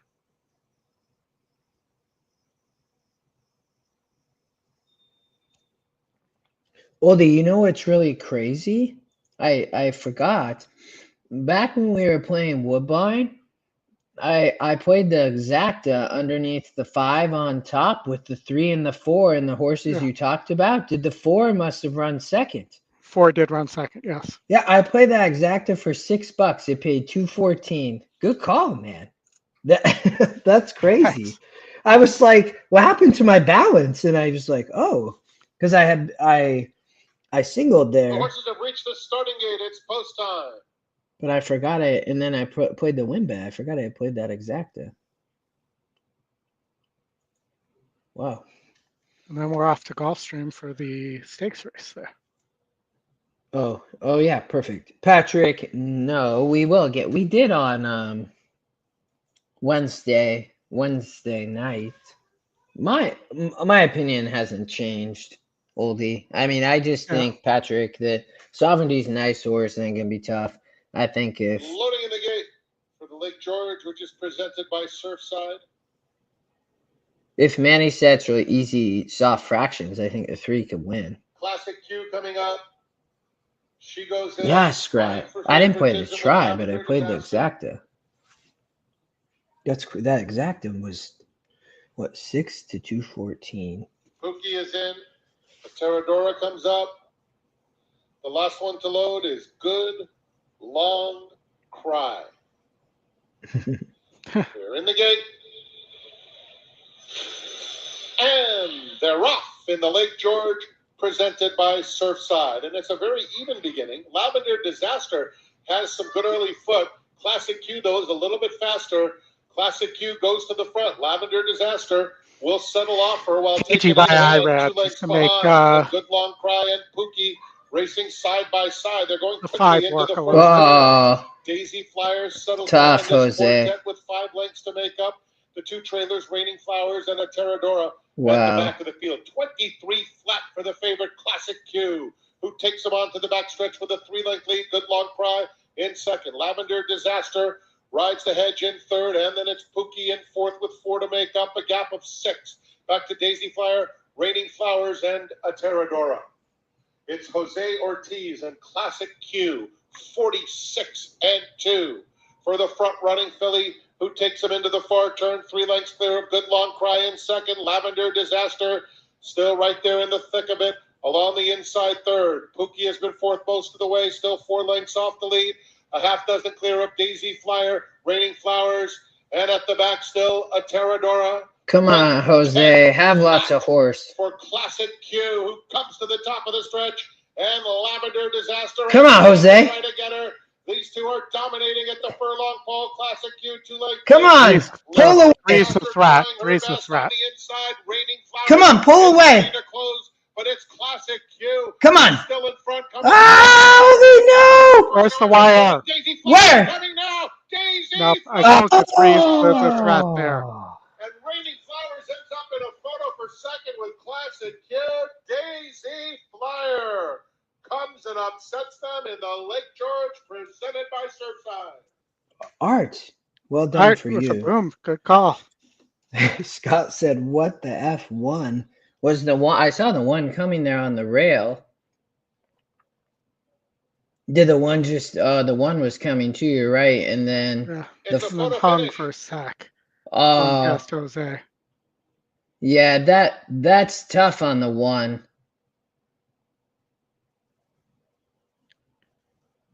I think the one with just maybe a better trip next time. Yeah. Secret Sands is currently 4-5. Hot Rod, welcome to the show. Well, it happens, Hot Rod. Yeah. I'm happy that you like the 3. Number 3, Daisy Flyer was first. 5, Classic Q held second.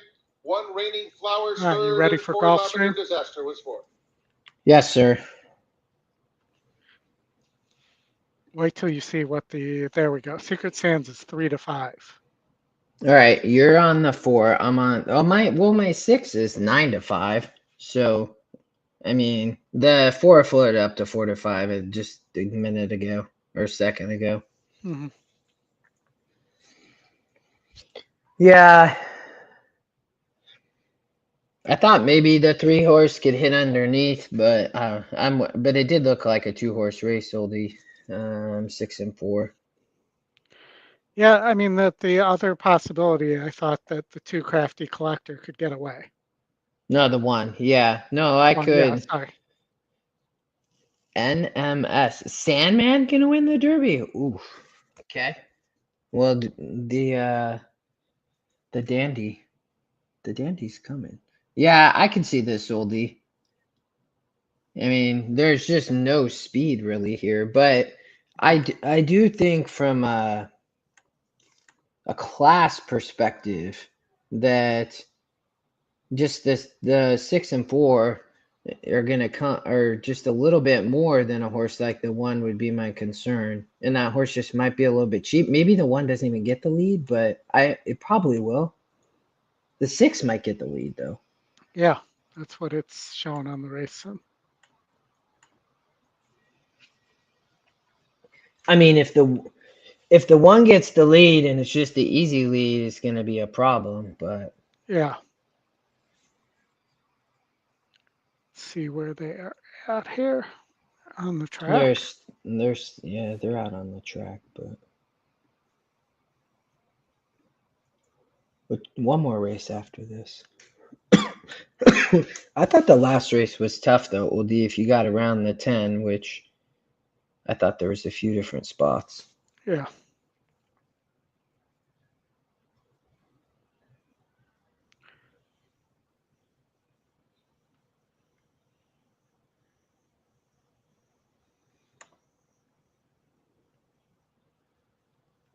With Jim Dandy in probably 30 minutes, Oldie? Oh, I think you're being optimistic. Let's see. Approaching the starting gate. Final 28 call for your it wagers. says 28. Okay. What do you think Sovereignty's price is going to go off at, Oldie? 1 to 9. Yeah, it wouldn't surprise me. Baez will be the heavy second favorite, then Sandman. Yeah, I think so. Moplex probably be or I could see Hill Road being the longest shot too, but the horses are at the gate. It's now post time. Lining up and moving in for race number 9, 4 to 5 favorite is number 4, Scarlet Sands. Edwin Gonzalez up for trainer Carlos David.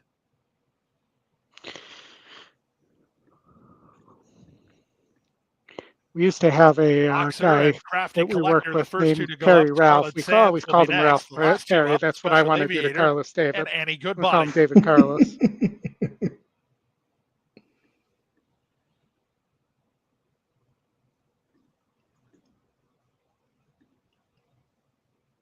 Special Aviator to take the outside.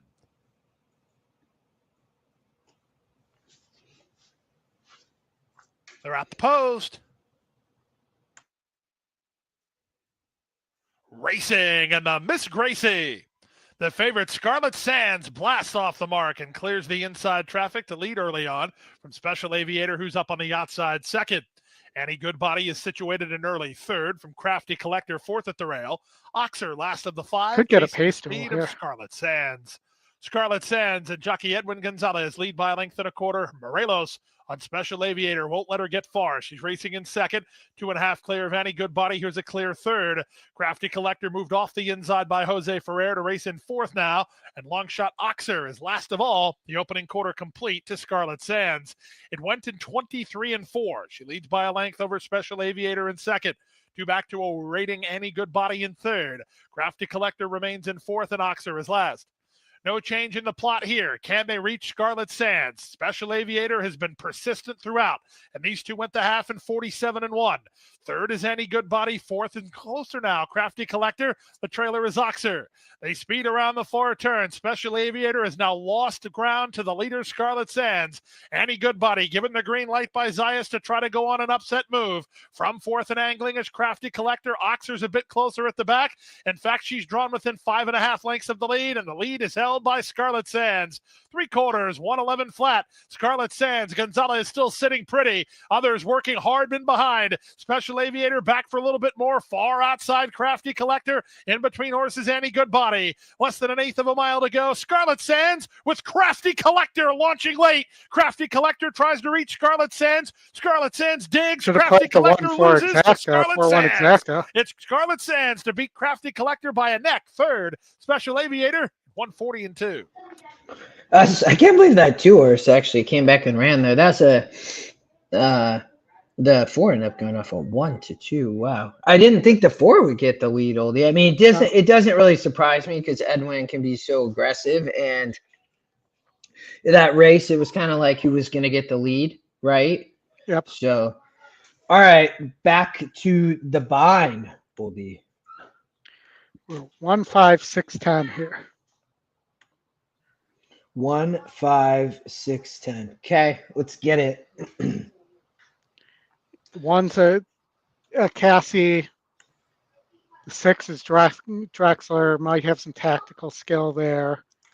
There does seem to be some speed here. So the 5, who's burnt some money, might have something to run into, as well as the 10 Periwinkle, the long shot, coming back to synthetic. That move. The 10 horse also not is taking money, which is good to see. I mean, the 4 and the 3 are the other potential closers. And the 4 is probably the one that's the threat. The 1 and 9 they look to be the fastest. I mean, you think that they're going to stop, or one of them just going to win? Well, the 1 and 6. 1 and 6, sorry. I said 1 and 9, but the 6 might have a little bit of ability to sit. Didn't get home in that stakes race on the turf, but the GSR went down there too. Mm-hmm. And is the one, that they're co-favorites right now. But you also have some speed on the 2 and some speed on the 9. So this could potentially have the ability to melt. Yeah, if it falls apart. The 5 should sit a really good trip, Oldie. Yeah, that's what I'm hoping, but I was hoping for more than 3-1 there too. Yeah, currently the 6-5-1 all co-favorites. 5 taking a lot of money, but kind of to be expected, I guess, since the E morning line was 6-5. I mean, E morning line has the 5 is the heavy favorite. Yep. And Will pays. The 6 is the heavy favorite in the doubles. And in the pick 3s. You're getting the 6-5 is the exacta favorite, 7-1. Yeah, it just got kind of crushed. Sorry. All right. Well, either way, we want 1-5-6-10, Oldie. Yes.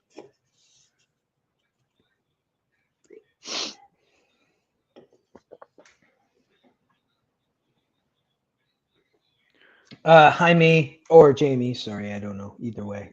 We cannot. We will listen to it though. And we'll show the race sim. The race simulator. We'll watch it there, but we cannot show it live like the wonderful people at Woodbine Oldie that allow us to cover the great racing up there. No show wagering in the Dandy. I saw that. The Comic John said that. Maybe a good thing. I don't know why they can't attract more than 5 horses. So Sovereignty's 3 to 5, Moplex 7 to 1, and yes, Hill Road 15 to 1. So not quite 1 to 9 yet, Oldie. We'll see if we get a large sum of cash.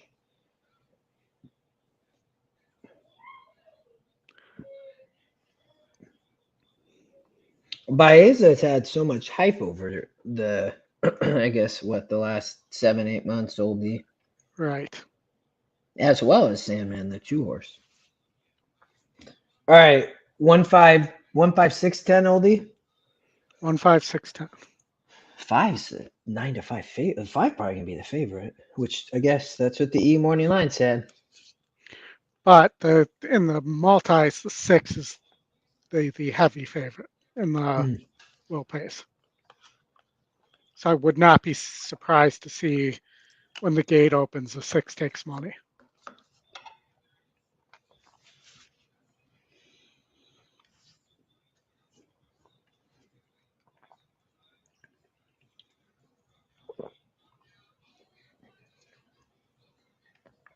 Here we go.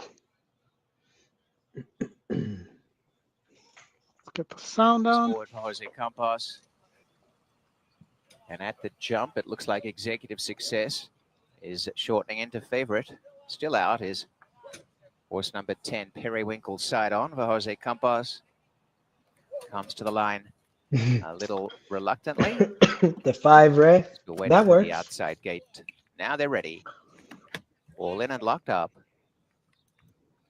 Off they race. That was a perfect start. Away very nicely was Miss Pierre, and showing up near the inside, coming through Whiskey and Ice. Executive Success, the center just in front. And splitting horses, Prima. 3 across the track. Prima going through in the center. Wow. On the inside, Whiskey and Ice matching to go to the front. They're picking up the tempo as well. On their outside, Executive Success. They've come away by 3.5. 454's over on the inside, pushing up. And over on the outer, Miss Pierre, they got away by 3 lengths to Periwinkle. About 3.5, Bedazzle Me and Last Go Giffen. They're wasting no time. They're going pretty fast in this one. 22 and 2 the first quarter. And Whiskey and Ice in front. Prima second, Executive Success on the outside. And just behind them now, 454 closing with every stride. 2 lengths away. Keep going, Periwinkle one. finishing on. Miss Pierre the outside, a long gap. But here come that 5. Giffen as they come inside the 5/16th. Whiskey and Ice in front. 454's closing really well on the inside, coming to challenge. And as they turn for home, comes to the outside. And as they come down the lane, Go Giffen from last, making good ground. But it's Whiskey and Ice kicking on. Whiskey and Ice in front, a length and a half. 2 in second, 454. Go Giffen is charging, has come from last. Go Giffen. Look at this. Go 4, Giffen no, right down the Oldie. outside of the track. Come on, after all of them. 5. Go Giffen coming after 454, who got the break and has found that second lease of life. And 454 goes on to win 3 quarters. I know, but Go I wanted Giffen. the 1 Whiskey at and the Ice 10. third, Periwinkle fourth, and Bedazzle Me, Miss Pierre, Mike, Prima. yeah, you Last, should. Executive Success. 4 was coming for a minute. 1:16.82 the time.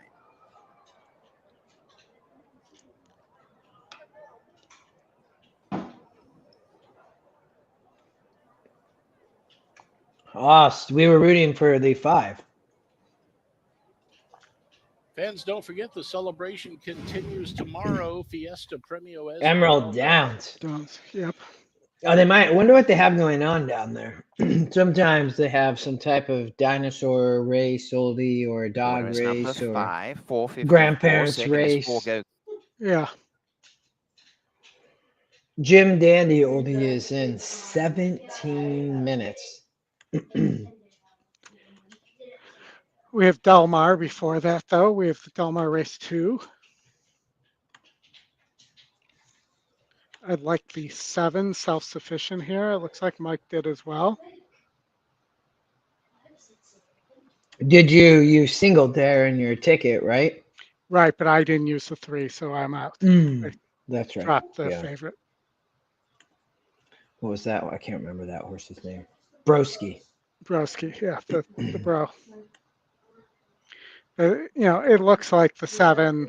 I mean, the going one turn, I think the 12 post is pretty tough. There, even if it's, well, I guess it's the 10 post, but I still think that's tough.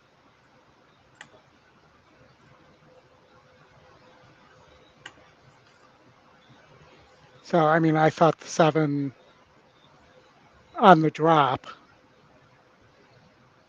for Rapoli with McCarthy here has a big look. Is Rapoli running out west? Yeah, he's been giving a few horses to McCarthy, he's got a few horses up at Woodbine now.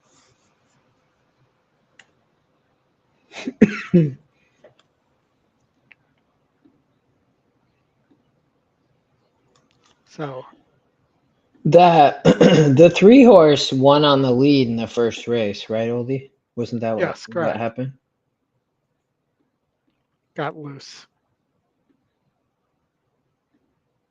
But if you look, I mean, the reason I didn't, other than I didn't like the 3, unless there was a DQ, I mean, the double's paying $9.40 for $2, so it's paying, for you would have had to double 70. single essentially. Yeah, I mean, it's paying $4.70, so it's not much there. Anything you like? You disagree with me here at Delmar? No, I mean, I think the picks have it though, Oldie. I would say. I'm rooting for your 7. I do think. I mean, the 10 horse not taking him any special club for Craig Lewis, but I'm not sure that horse can win, but it is dropping. But the 11 and 12 would be the horses that would scare me just because the drop. Mm-hmm. I mean, and the speed looks so questionable here, Oldie, up front, other than the 11. The 11 could just, I mean, that horse, and I don't think the 11 has to have the lead. I mean, maybe needs the lead, but, and that's why then Captain Sparrow as well, the 12 with Freysu and Glatt, I thought looked tough, but I don't have a strong opinion between the 7, 11, 12, but I do think the race probably goes through one of those. But if the speed's cheap, isn't the 10 special club at least a little bit interesting to you here? No, for sure. Yeah, that's what I talked about in the beginning. You know what I mean? Like for Craig Lewis, I mean, this horse is taking a drop, and because I think the outside post will be okay out here stalking. I mean, I looked and just in they obviously you have to look over a number of years here because they just don't run a ton, right? But you can stalk from out here. So, I mean, it's not the easiest spot, but. And, maybe also the 5 here moving back to its trainer. But I'm weirdly, it's off a year layoff. But there's another one that might be able to stock there at a price, City of Angels.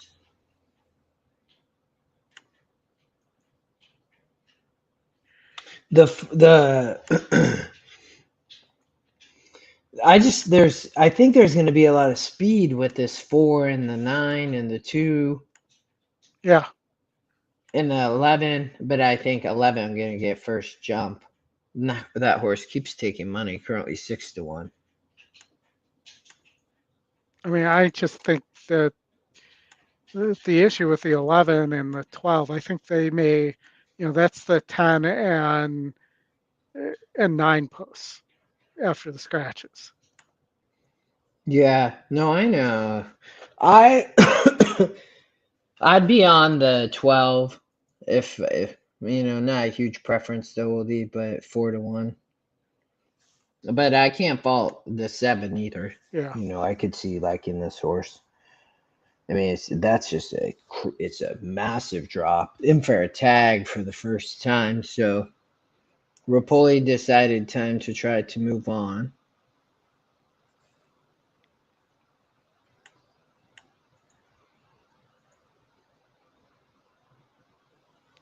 So the pick 5's paying pretty well, outside of the 1 and the 2. Or no, I pulled up the pick 4. Sorry, I'm just looking here at the Woodbine. Will pays in the meantime. Yeah. Of course, let's see, we're 5, 6, 7, 9.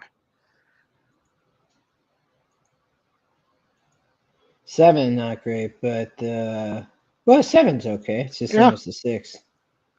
I mean, and then yeah, not bad. You want the 5? Yeah, but I would take any of them at this point. Right, I agree. But they're for a 20-cent, $76 ticket. That they're all paying pretty decently. All right. You want to get the sound at Delmar? Now reached the starting gate. It's post time. Field at the gate and set to move in for the second. Haskell will lead the men. All right, I'm on the 12. You're on the 7, Oldie? Yep. Okay. You're my style moving into line. Here's Targarius. Wild Recruit about to come up. City of Angels will be next. Special Club about to move in. They'll be followed by Heber. Jaguar John. Dude, that's a big bullet, Brad. Self-sufficient, second last. And Captain Sparrow will complete the line. Going in. They're all in line. No, Oldie. No. They're off. Captain Sparrow on the outside with early speed. Jaguar John also flashing foot from the inside will grab the front, and Self-Sufficient is away running at third. Then You're Heber right to the about the inside, 11 a length and a getting half to over. You're My Style, followed by Wild Recruit on the outside. At the rail, it's Cascabel as they head up the backstretch. City of Angels is after that, and then back to Special Club, and the trailer is Targarius. The leader is Jaguar John through a 21.87 opening quarter mile. Captain Sparrow a half length behind with 3 furlongs to go. Self-Sufficient 2.5 lengths off of them. And then comes Hebert to the inside. You're My Come on, Style 12. there 3 wide. Need the 10 in the trial, With City of Angels and Special Club. They're coming toward the top of the stretch where 7 Captain ain't coming. Sparrow has grabbed the front. Come as on, they turn 12. home. Come on, 10 get Captain third. Sparrow to We need the lead 10 to with get 1 third. furlong to run. Opening up from Come on, Jaguar 10, keep John. going. Second, Self-Sufficient is third. Come on, Then 10. Special Club on the outside. No, And it's going to be Antonio 7's going to Friso get again second. as That's Captain okay. Sparrow comes home on top. Got the try. Self-Sufficient up for Try in the second. winner. And then came Jaguar John. Close Noah, to yes. for City of Captain Angels. Sparrow. We got crushed late, though. They went off at 5-2. That was a good boom, though. Yeah, there you go. There's a boom. Boom, boom, boom. Let me hear you say hail.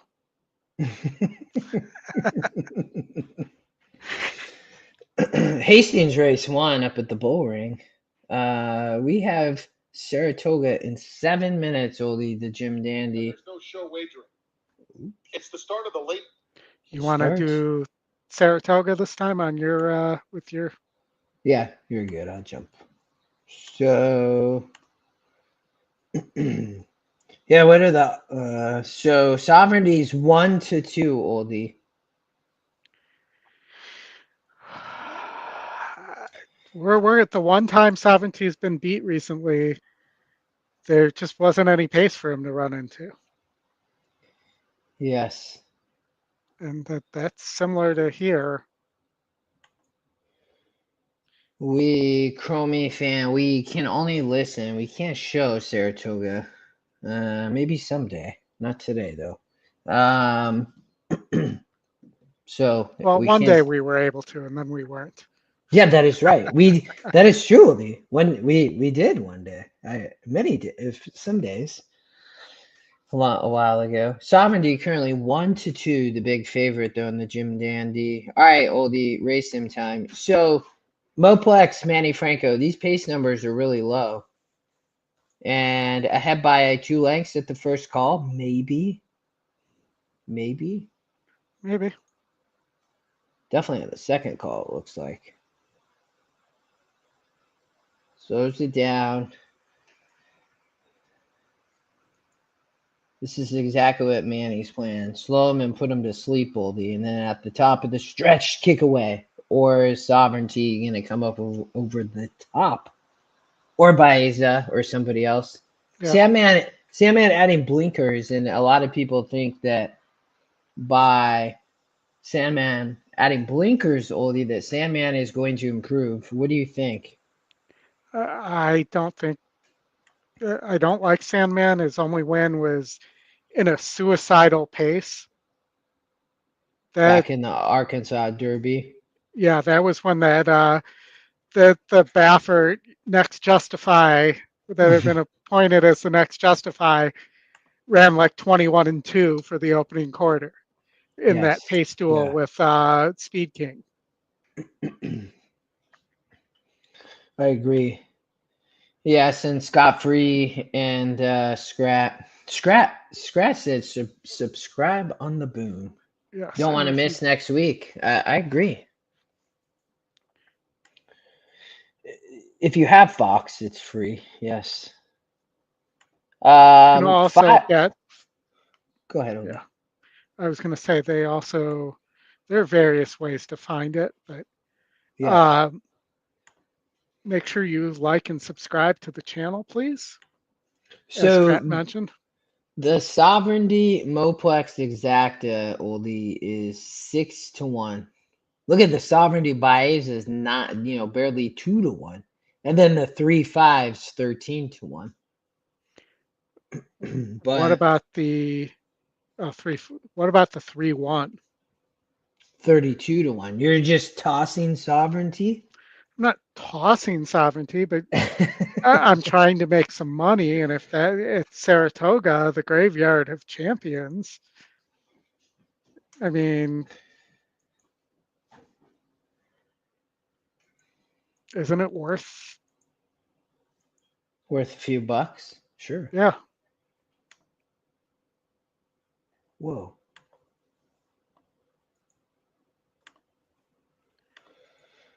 All right, let me make sure I have the sound.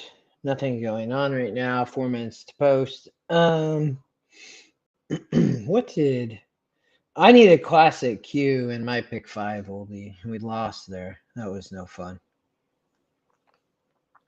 I don't have enough of an opinion to really play a vertical sequence here. Yeah. That's the hard part for me. I mean, you could play Moplex as a double into something.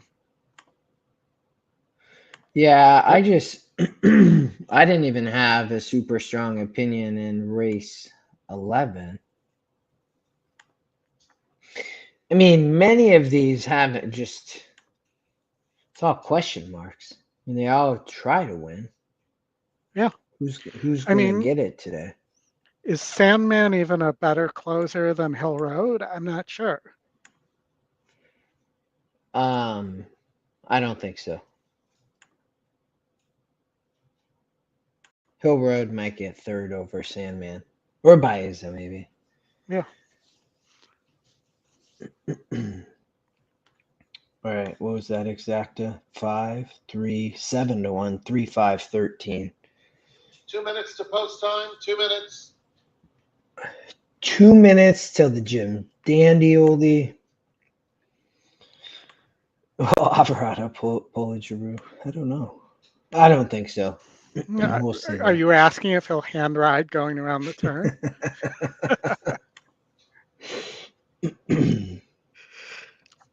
Emma, I think with the problem with Sandman, and so a few things that would be my comments similar with Oldie is, so Sandman, they are adding blinkers. You can see that here. And I love Jose. So kudos to him.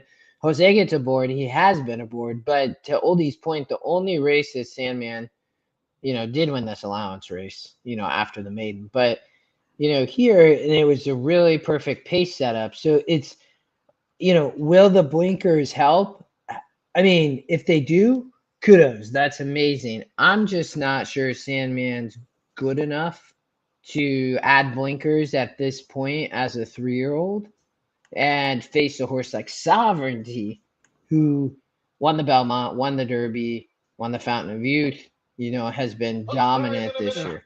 So well, let me add one other thing, which is before the Derby, they hid that Sandman had to be fitted for special shoes because he has very sensitive feet.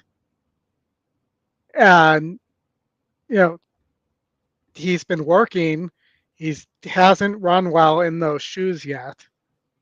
And now they're putting blinkers on. I mean, to me, you don't run in the Kentucky Derby with a horse that needs blinkers without trying the blinkers first. Yeah. And now 2 months later or 3 months later, you're going to put blinkers up? No. Yeah, I think they're searching for sure. But hey, I just think in maybe Sandman will be more forwardly placed, Oldie, but also that I'm not sure how fast the fractions are going to be either way. Well, and I think the foot problem's a bigger deal than it's being made out to be. Yeah. Hill Road taking no money. Definitely a try play, I would say, Oldie. I mean, that horse at a 6-1 EE morning line is getting absolutely no respect inside Rad. I mean, full Rodney Dangerfield there. It ain't got no respect.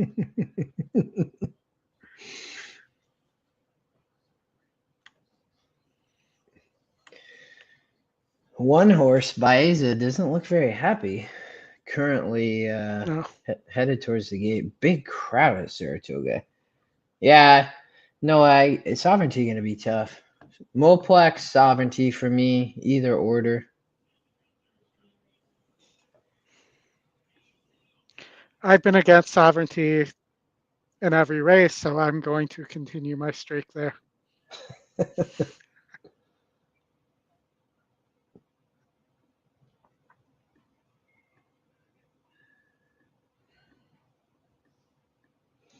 They are approaching the gate, Oldie. Yes, they are. Oldie, last night my Mariners were playing the Angels, and they had the win many times and couldn't get it done. They ended up losing in extras. Ladies and gentlemen, it's post time for the Jim Dandy, presented by Mohegan Sun. And my Cubs absolutely crapped the bed against the White Sox. To the point that people are speculating, because the White Sox all of a sudden have scored a crap ton of runs since the All-Star break, that the White Sox are stealing signs. They're loading in the gate for the Jim Dandy, presented by Mohegan Sun. They're hitting good pitchers. Reunited with Hector Berrios, goes into gate 1. Really? Yeah, and they were among the worst run-scoring teams in baseball before the break. Yeah, that's kind of crazy. All right, here we go. Peter Pan winner, Hill Road. Peter Pan. And here's Peter My Pan and Junior Alvarado. They're in the gate. And they're off in the Jim Dandy, presented by Mohegan Sun. And Mopex breaks alertly. Baeza is up close, and Sovereignty very sharp out of the gate, right off of Moplex. So they move into the first turn, and the New York bred Moplex with the advantage. Has it by a length and a half over Sovereignty. Baeza tucks in third. They're followed by Sandman, who's certainly closer than usual, just 4 lengths off the lead. And Hill Road is at the back of the field. 24-2, a very reasonable opening quarter for Moplex and Manny Franco as they swing onto the backstretch. It's a 2-length lead on Sovereignty in second, and Baeza is matching strides, in fact, taking second from Sovereignty as they head down the backstretch. Sandman and Jose Ortiz 4 lengths off the lead, and Hill Road. It's a compact field that went a half in 48 Sovereignty's and 2. not running. Moplex keen while showing the way. You know how many times we've said that about Sovereignty, though? On the Oh, inside, here you Hill go. Road Now has coming. made an early bid. Baeza I'm like, is what's still going in on? second as they come to the 3/8. Sovereignty dropped back a bit, but is revving up once again with a 3-wide bid as they go. Come on, Manny. In 112 and 2. Come on, Manny. That's the leader coming to the quarter pole. Baeza and Sovereignty are head in head. Hill Road made that bid, but drops back, and then Sandman, they're at the top of the stretch. Sovereignty is up to take the lead. He and Too Baeza good. in close quarters, but Sovereignty has the Bye-bye. upper hand in mid-stretch. Baeza is trying his best. Oh. No, not bye-bye. But it's Baeza, No. no. Alvarado still on top and still with plenty left in the tank. Sovereignty scores in the Jim Dandy. Yeah. Baeza ran lights Too out. good It was Sovereignty. a long way back to a 3-way Yep. And battle for third. I just The Kentucky Derby and Belmont Whip is now a Jim Dandy winner with his eyes on the Midsummer Derby. I'm on the journalism train. So I was before this oldie. I still would be. So we will see. I think I'm going to go back to the fact what I said about journalism in the Belmont and in the Preakness. Trouble just finds journalism. Still wins though. Maybe but not when Sovereignty's there though. That wasn't very impressive. I mean, I guess the horse won. That's all that matters. I mean, it's we'll see. They'll face off again. Yeah. Race 10 coming up at Gulfstream. The last there. Oh yes. The 10 horse ended up is 6-5.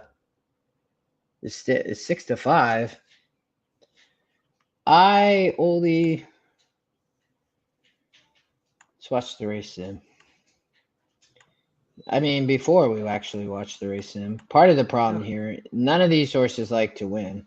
So there is a firster in the 3, but 10 horse outside post, there's not a ton of speed here, Oldie. The top pace number, Oldie, is 39. I think the 3 Little Birds has a shot. 9 horse, I thought, also had a shot, Oldie, with the 10.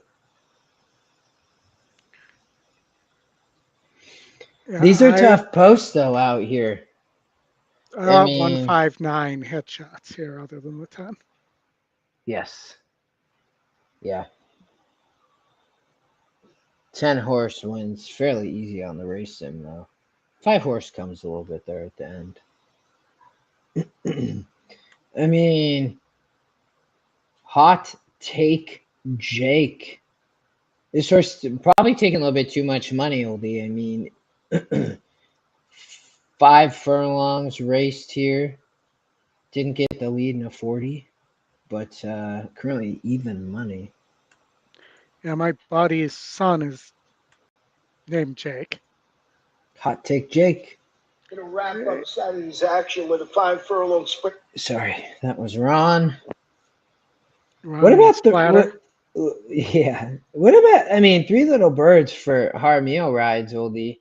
And, he rolled last out, and now they cut back after showing speed there, going 2 turns, and not a lot of speed here. I thought that the 1 might be a little dangerous up front if you can get the lead over the 7. I have this race listed as 0 front runners, 0 pressers. Well, what does that mean? That means there's no pace. Well, so that's why Jaramillo, I think, can just break from the gate and go. I mean, the 7 got the lead. I don't trust Acacio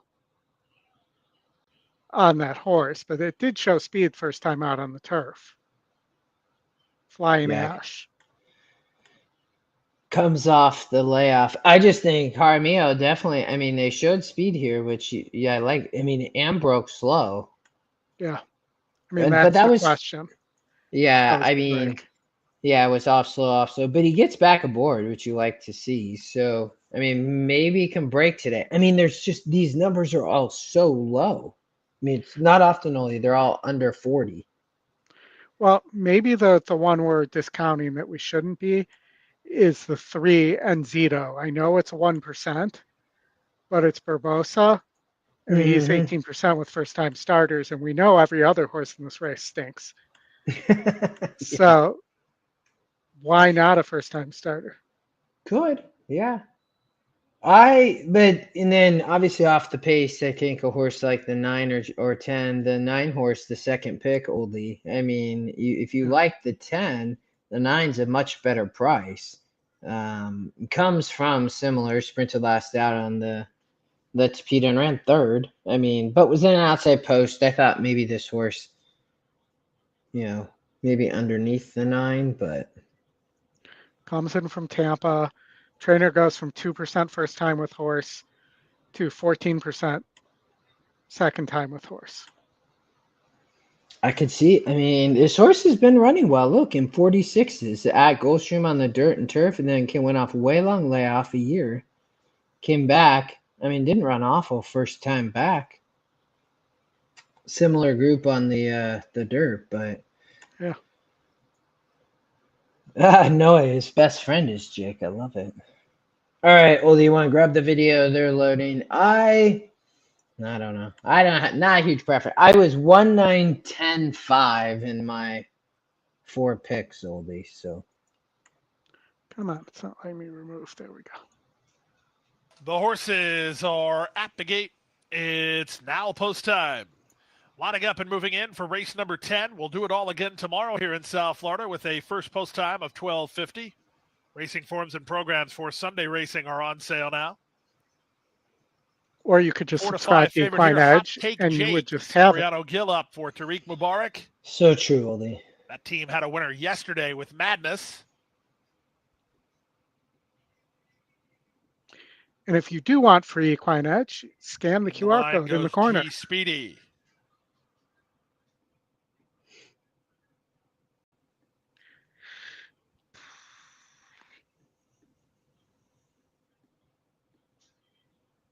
G Speedy, Acquisitive, and Hot Take Jake, the last 3 out of line.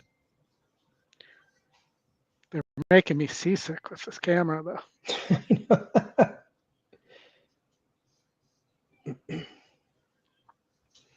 I could see Jack the 7 running better too. I agree.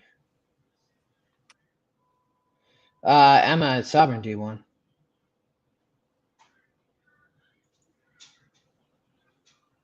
Sovereignty finished first, Baeza second.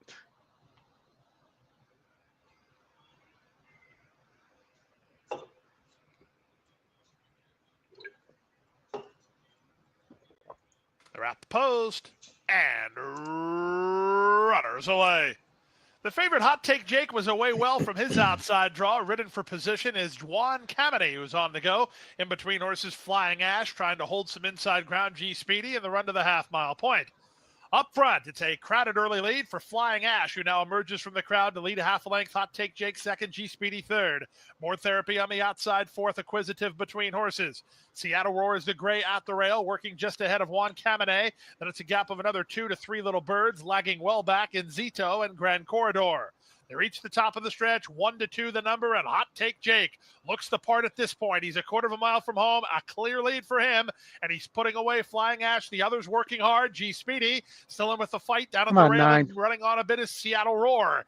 1/8 of a mile to go. Hot Take Jake, he has the lead by 2. G Speedy is second, and that's as far as he gets. All aboard the favorite, Hot Take Jake. 1 to 2 is easy money by 4 in the end. Second, G Speedy. Third, Acquisitive. Fourth, More Therapy. And Seattle Roar to complete your. Yeah. All right, we're going right in the gate at Woodbine. Has drawn Emma Sandman couldn't hang there in the Jim Dandy. Gate 7. Rico Walcott has Hill the Road right. ended up finishing third. Kebe Nichols as you on. called Call me it. KK. I know, right? All right, Oldie, what do you need Gate here? number 8. 5, 6, Joining the 7, line is 9. Mobula. 5, 6, 7, 9. Okay, let's get it. To the barn of 9. Nathan Squires, Mobula, Cloud Rider, and Sahin Savachi move in. Out wider is Daisuke Fukumoto with Naughty Destiny. And they're almost right. Love to Dream to gate 12. Waiting for 3 of them. Love to Dream, My Emmy, and Abino Bay.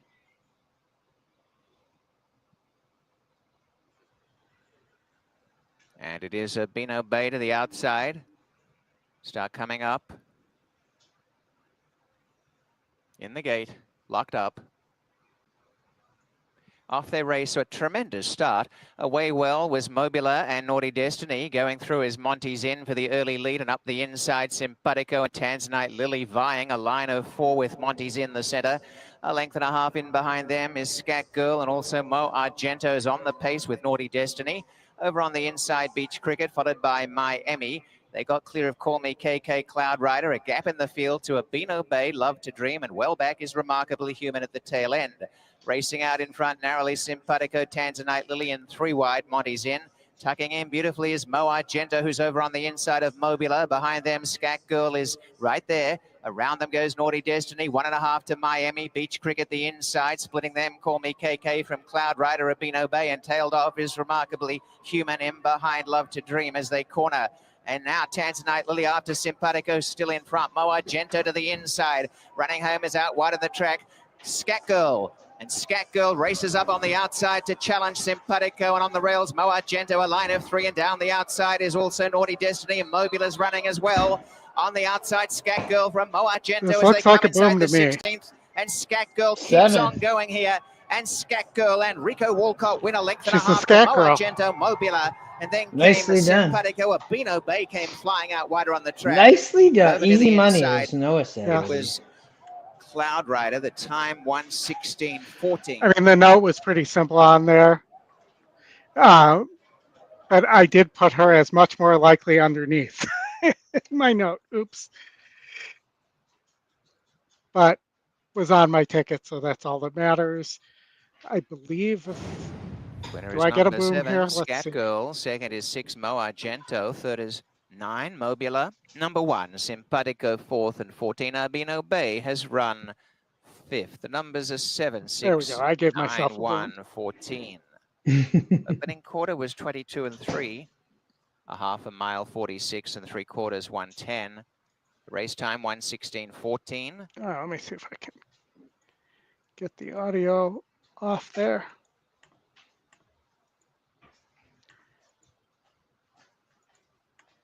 The Oldie, they're racing at Evangeline Downs. Race 1 is about to go. That stakes race is in race number 4, the Bugging Out Stakes for Alabama breds. No scratches in the Bugging Out stakes. Right? Yeah. Oh, man. The Alabama breds there. That 5 horse going to have a Wabash, right? That horse probably going to be out front. Yeah. Might take them all the way. Maybe the 9 runs or the 7. Evangeline, race 1.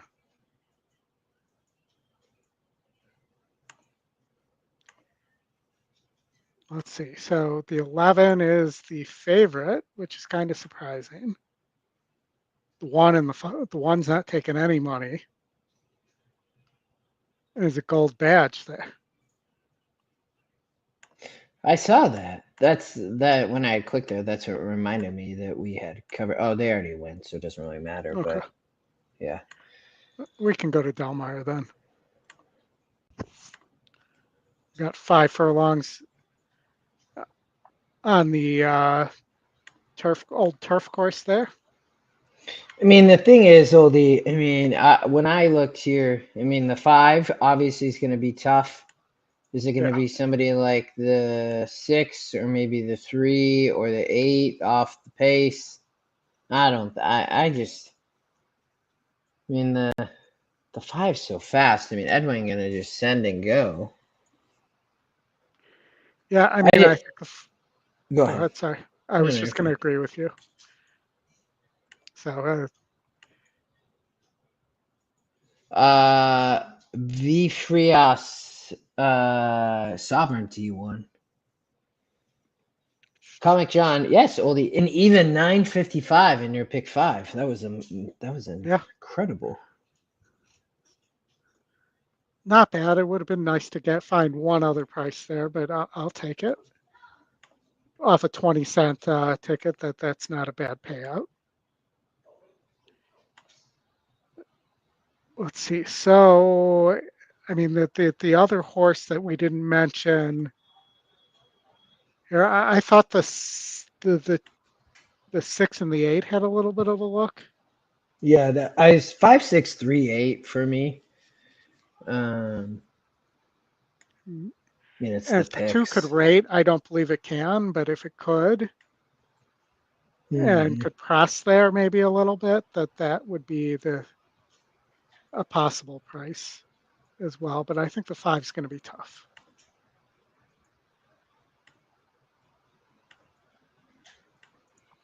Get a good price on the 6. Exact as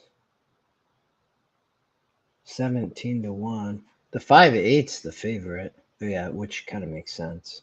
Yeah. Or the 5-3, one of those. But the 5-6, 17 to 1.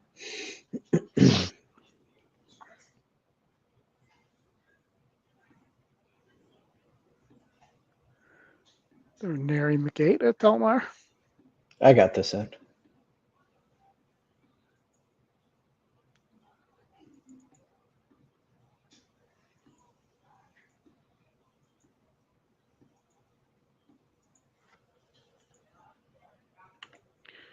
Race number 3.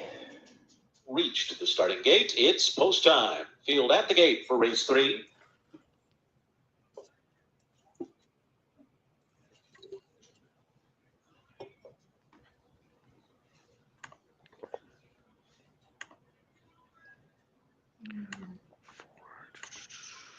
First 2 to come forward will be Quick Omen and Darlin Tammy.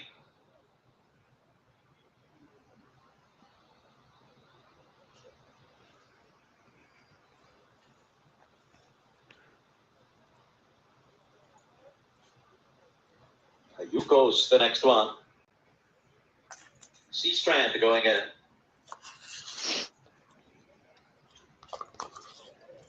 Marinda. Now Cayucos. No cap.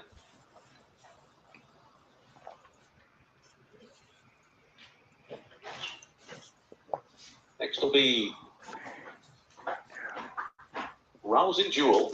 Well, Gary played your pick 5, Oldie. Okay, go ahead. The last 2 to load, Summer Lake and Goodnight Nelly.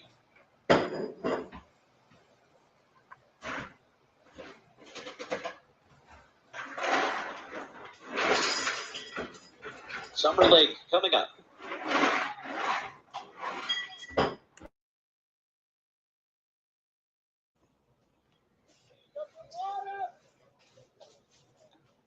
Goes in. They're off. Summer Lake and Goodnight Nelly both out of the gate sharply, and these 2 will vie for the early lead. Rousing Jewel came out running in third, 2 lengths off of them. Wow. Then Quick Omen toward the inside, and checking there was Marinda in the middle of the pack. Marinda took up sharply. So it is Summer Lake and Goodnight Nelly, the 2, as they race for the far turn. And it's Quick Omen on the inside. Cayucos running along in 4th position. No Cap is 5th, and moving 3 wide on the far turn. Rousing Jewel is next. Then comes C Strand. Marinda trying to regain her stride after checking on the backstretch, and then Darlin Tammy on the outside. They're coming toward the top of the stretch. Summer Lake turning for home in front with a 2.5 length lead here and a furlong left. Then Goodnight Nelly in second. No Cap on the outside trying to close in, and Quick Omen down toward the rail. Summer Lake still there with a 16th to go. Summer Lake and Ricky Gonzalez have it won. Summer Lake to score by 2.5. Heads up and down for second. Either Goodnight Nelly or No Cap, and then came Quick Omen.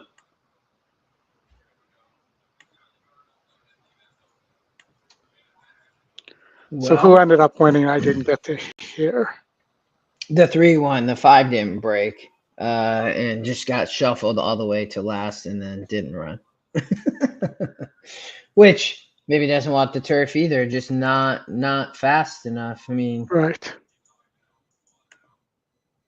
couldn't Goodnight Nelly hit the board. That's good.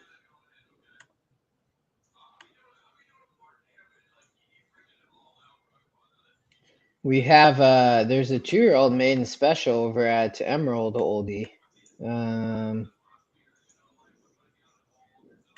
That's right up your alley. Yeah, that's the problem. Quite literally. I don't. This is a tough race. Although the horse that has run once is a pretty good price at 4-1.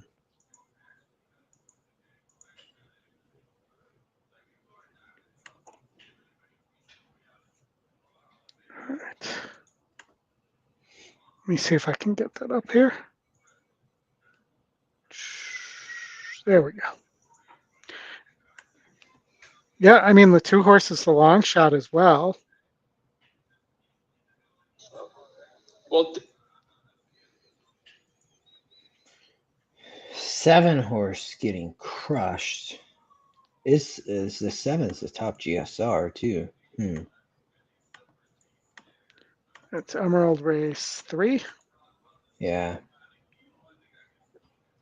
All right. How about I'm 1, 2, 4, 7 there, but I'd be in the order of 2, 4, 1, 7. So the 7's actually would be my 4th choice.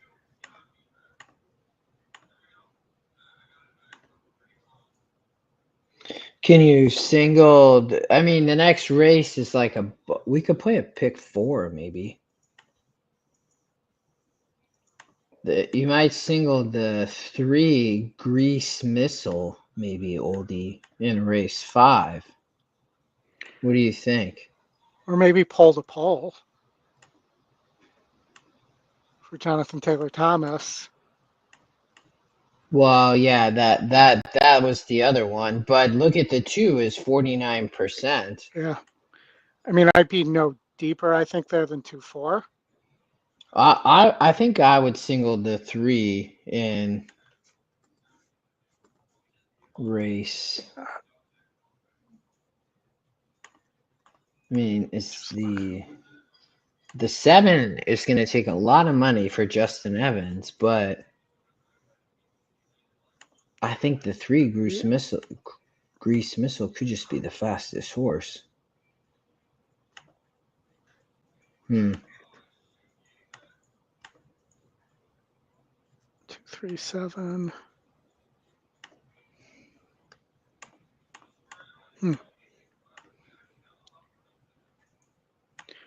So do you want to put yours up? Because it sounds like you're further along with this than I am. No, yeah, I can. I was just looking here. We got 5 minutes. I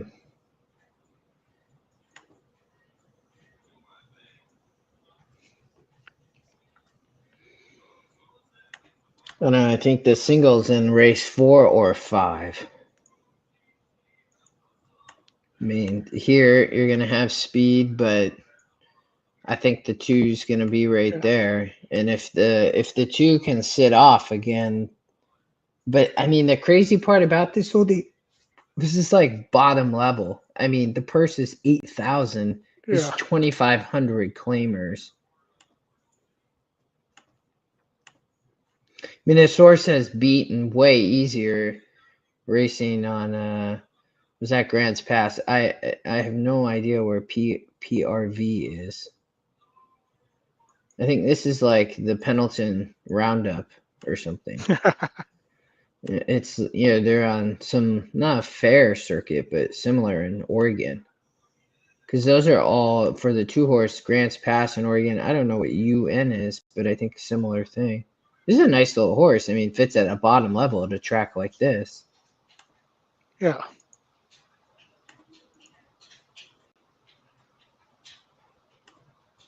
Hmm. 6.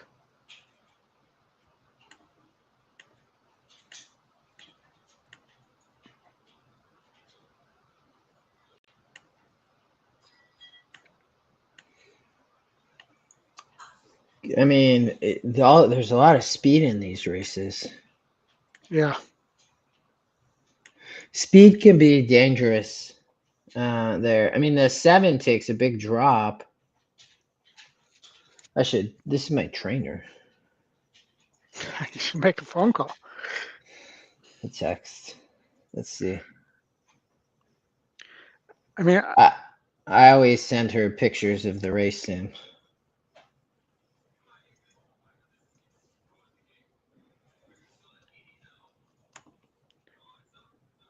the 7, I don't know about.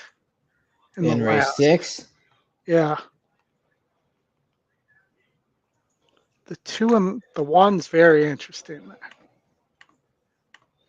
Well, I agree. I mean, double arrow closing, first time Justin Evans. I mean, he 25%. And there's just a lot of speed. So I could see the pace stopping in this race.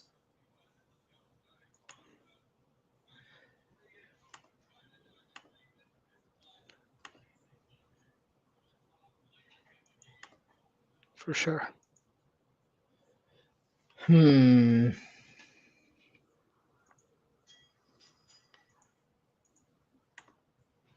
like the 4 in race 4? Pole to pole? Yes. That's your single? I think it's I may just play a double there and keep the ticket cost low anyways and go 2-4. I think those are the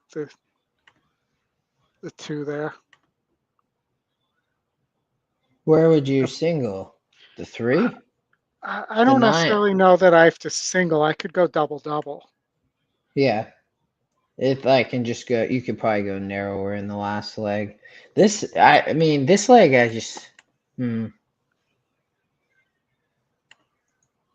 the 5 is a McKenna homebred. Yeah, top pick too. Look at that. I mean, good call out, but you're right. Yeah. Royal Victory. Victor Bana and Tim McKenna. I'm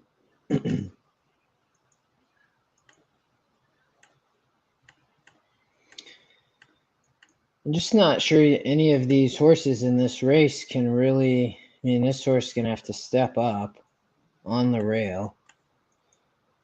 The 2 is really going to have to improve, I feel like, Oldie. I mean, the 7 seemed like the main competitor.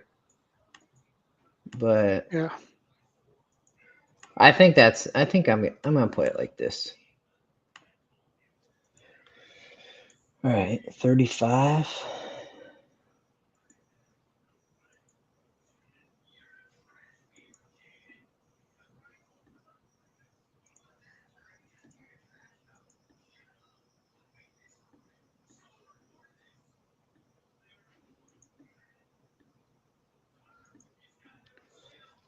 All right.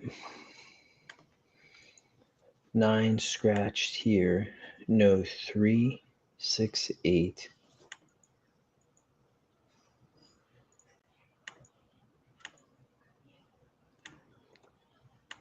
Lucarelli doesn't do good with firsters, really. Bays.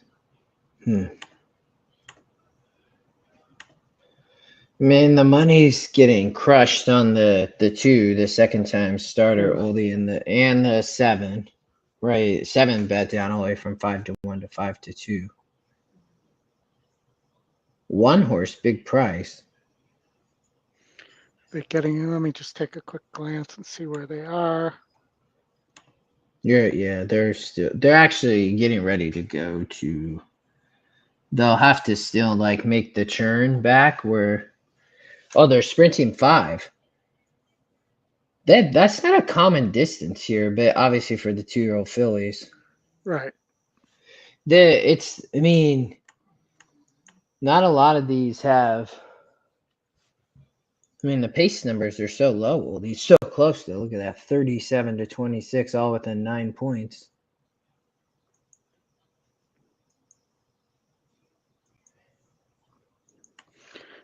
Another thing we missed because the Delmar wasn't loaded is the San Diego's today. I saw that. With Nisus running. It looks like. All right. You want to flip over to the video, Oldy? I have it up already. There we go. Let me see. Tom here in the third.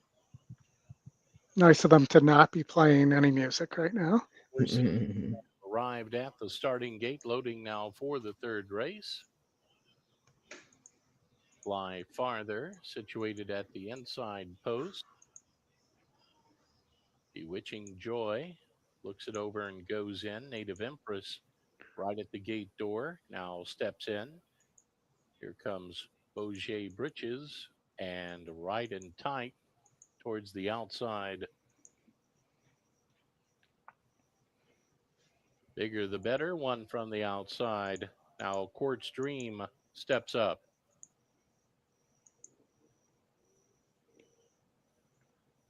Voices of Autism to get us underway.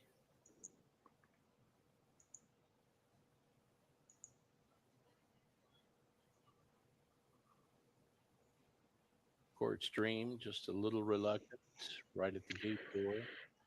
He's kind of sleepy right now, that announcer. Get her settled.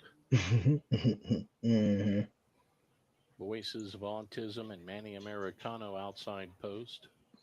Standing by.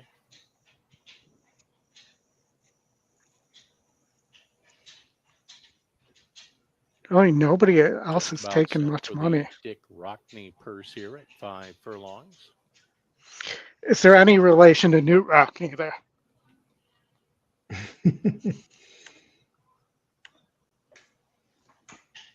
Has anybody asked Dick Rockney what he keeps in his purse? Now, Voices of Autism right at the gate door. Last one. Goes in. All set.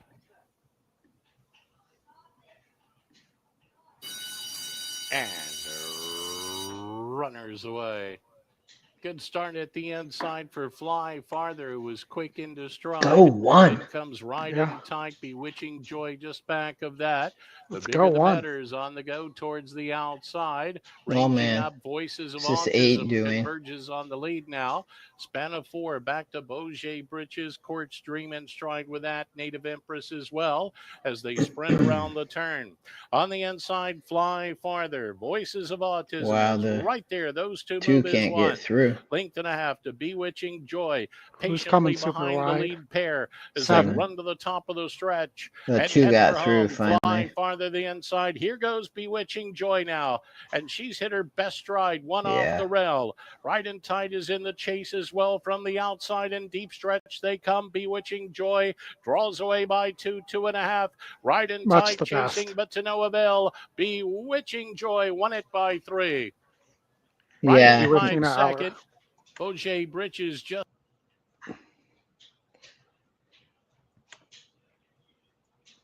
Well, we got the last at Saratoga, Oldie. Want to listen there?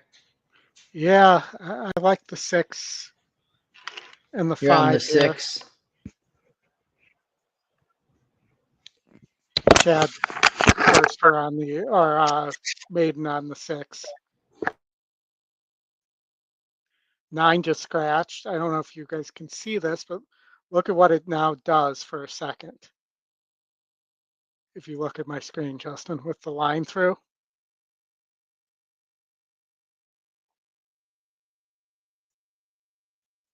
I'm not hearing you at all.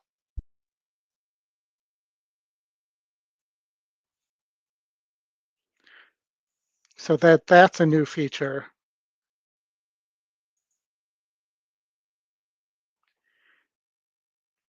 We're not hearing you at all, Justin. No, you're good now. I just had to fix something real quick. Saul, you like the 10? Good luck. Here's Will of a Woman. I don't remember. Will of a Woman. Eddie with the number 2 saddle towel breaks way out there. And Starship Pegasus will be the last one to load. 5, 6, 9. They're in the gate.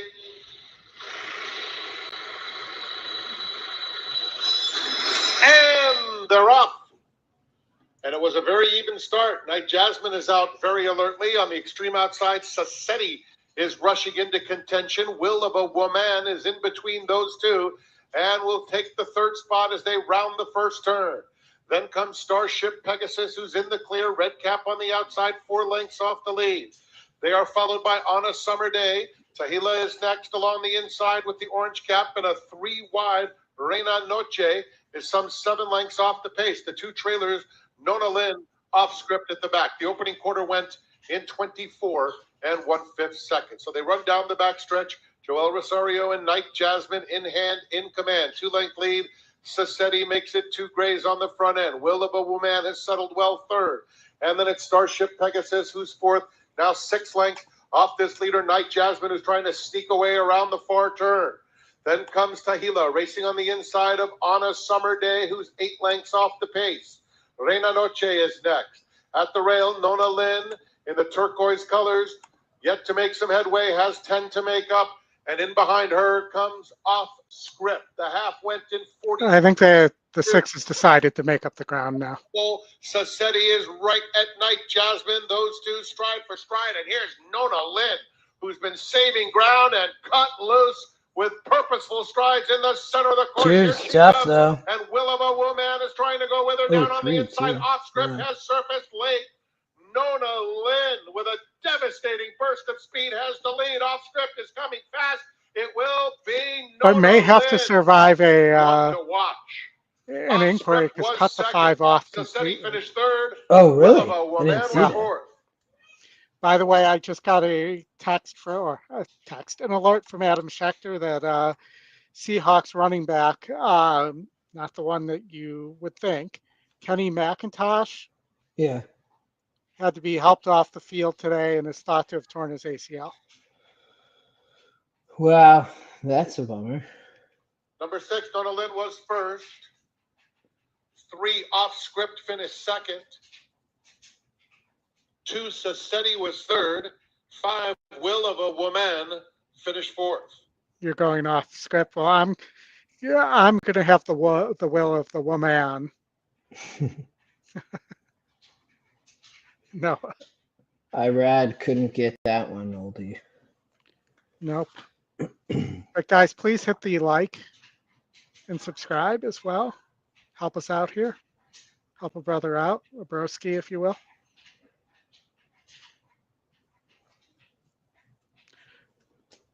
All right, Justin. I think that's pretty much it. There's not much racing left to show. I think we should cut it here. We'll be back, middle of this week or so. And look for me with maybe Mike or somebody else next weekend, because Justin, I know you have a musical commitment. Yes, we'll be listening to country music all weekend. But my daughter's going to Lollapalooza next weekend as well. That was my first ever concert here at the Gorge, just up the street ever. That was that was a long time ago, 30-ish, almost 25 years ago. But that's back when it was like a alternative metal festival, and now it's like popular music. Yeah. Pop music. Yeah. Well, I did see Snoop Dogg there. I mean, nice. This was like 1997, maybe 96, 97, one or the other. All right, Oldie, that was fun. Well done on your Woodbine pick 5. That was great to see. And thanks everybody for being here. I'll be back. I'll probably do a video for Gulfstream tomorrow. And we'll see you all soon. Oldie, any last thoughts? Just thank you for tuning in, everybody, and thank you for your time. And I'm glad you chose to spend your Saturday with us. hit the like on the way out, and thank you again. Thanks, all. Have a good evening.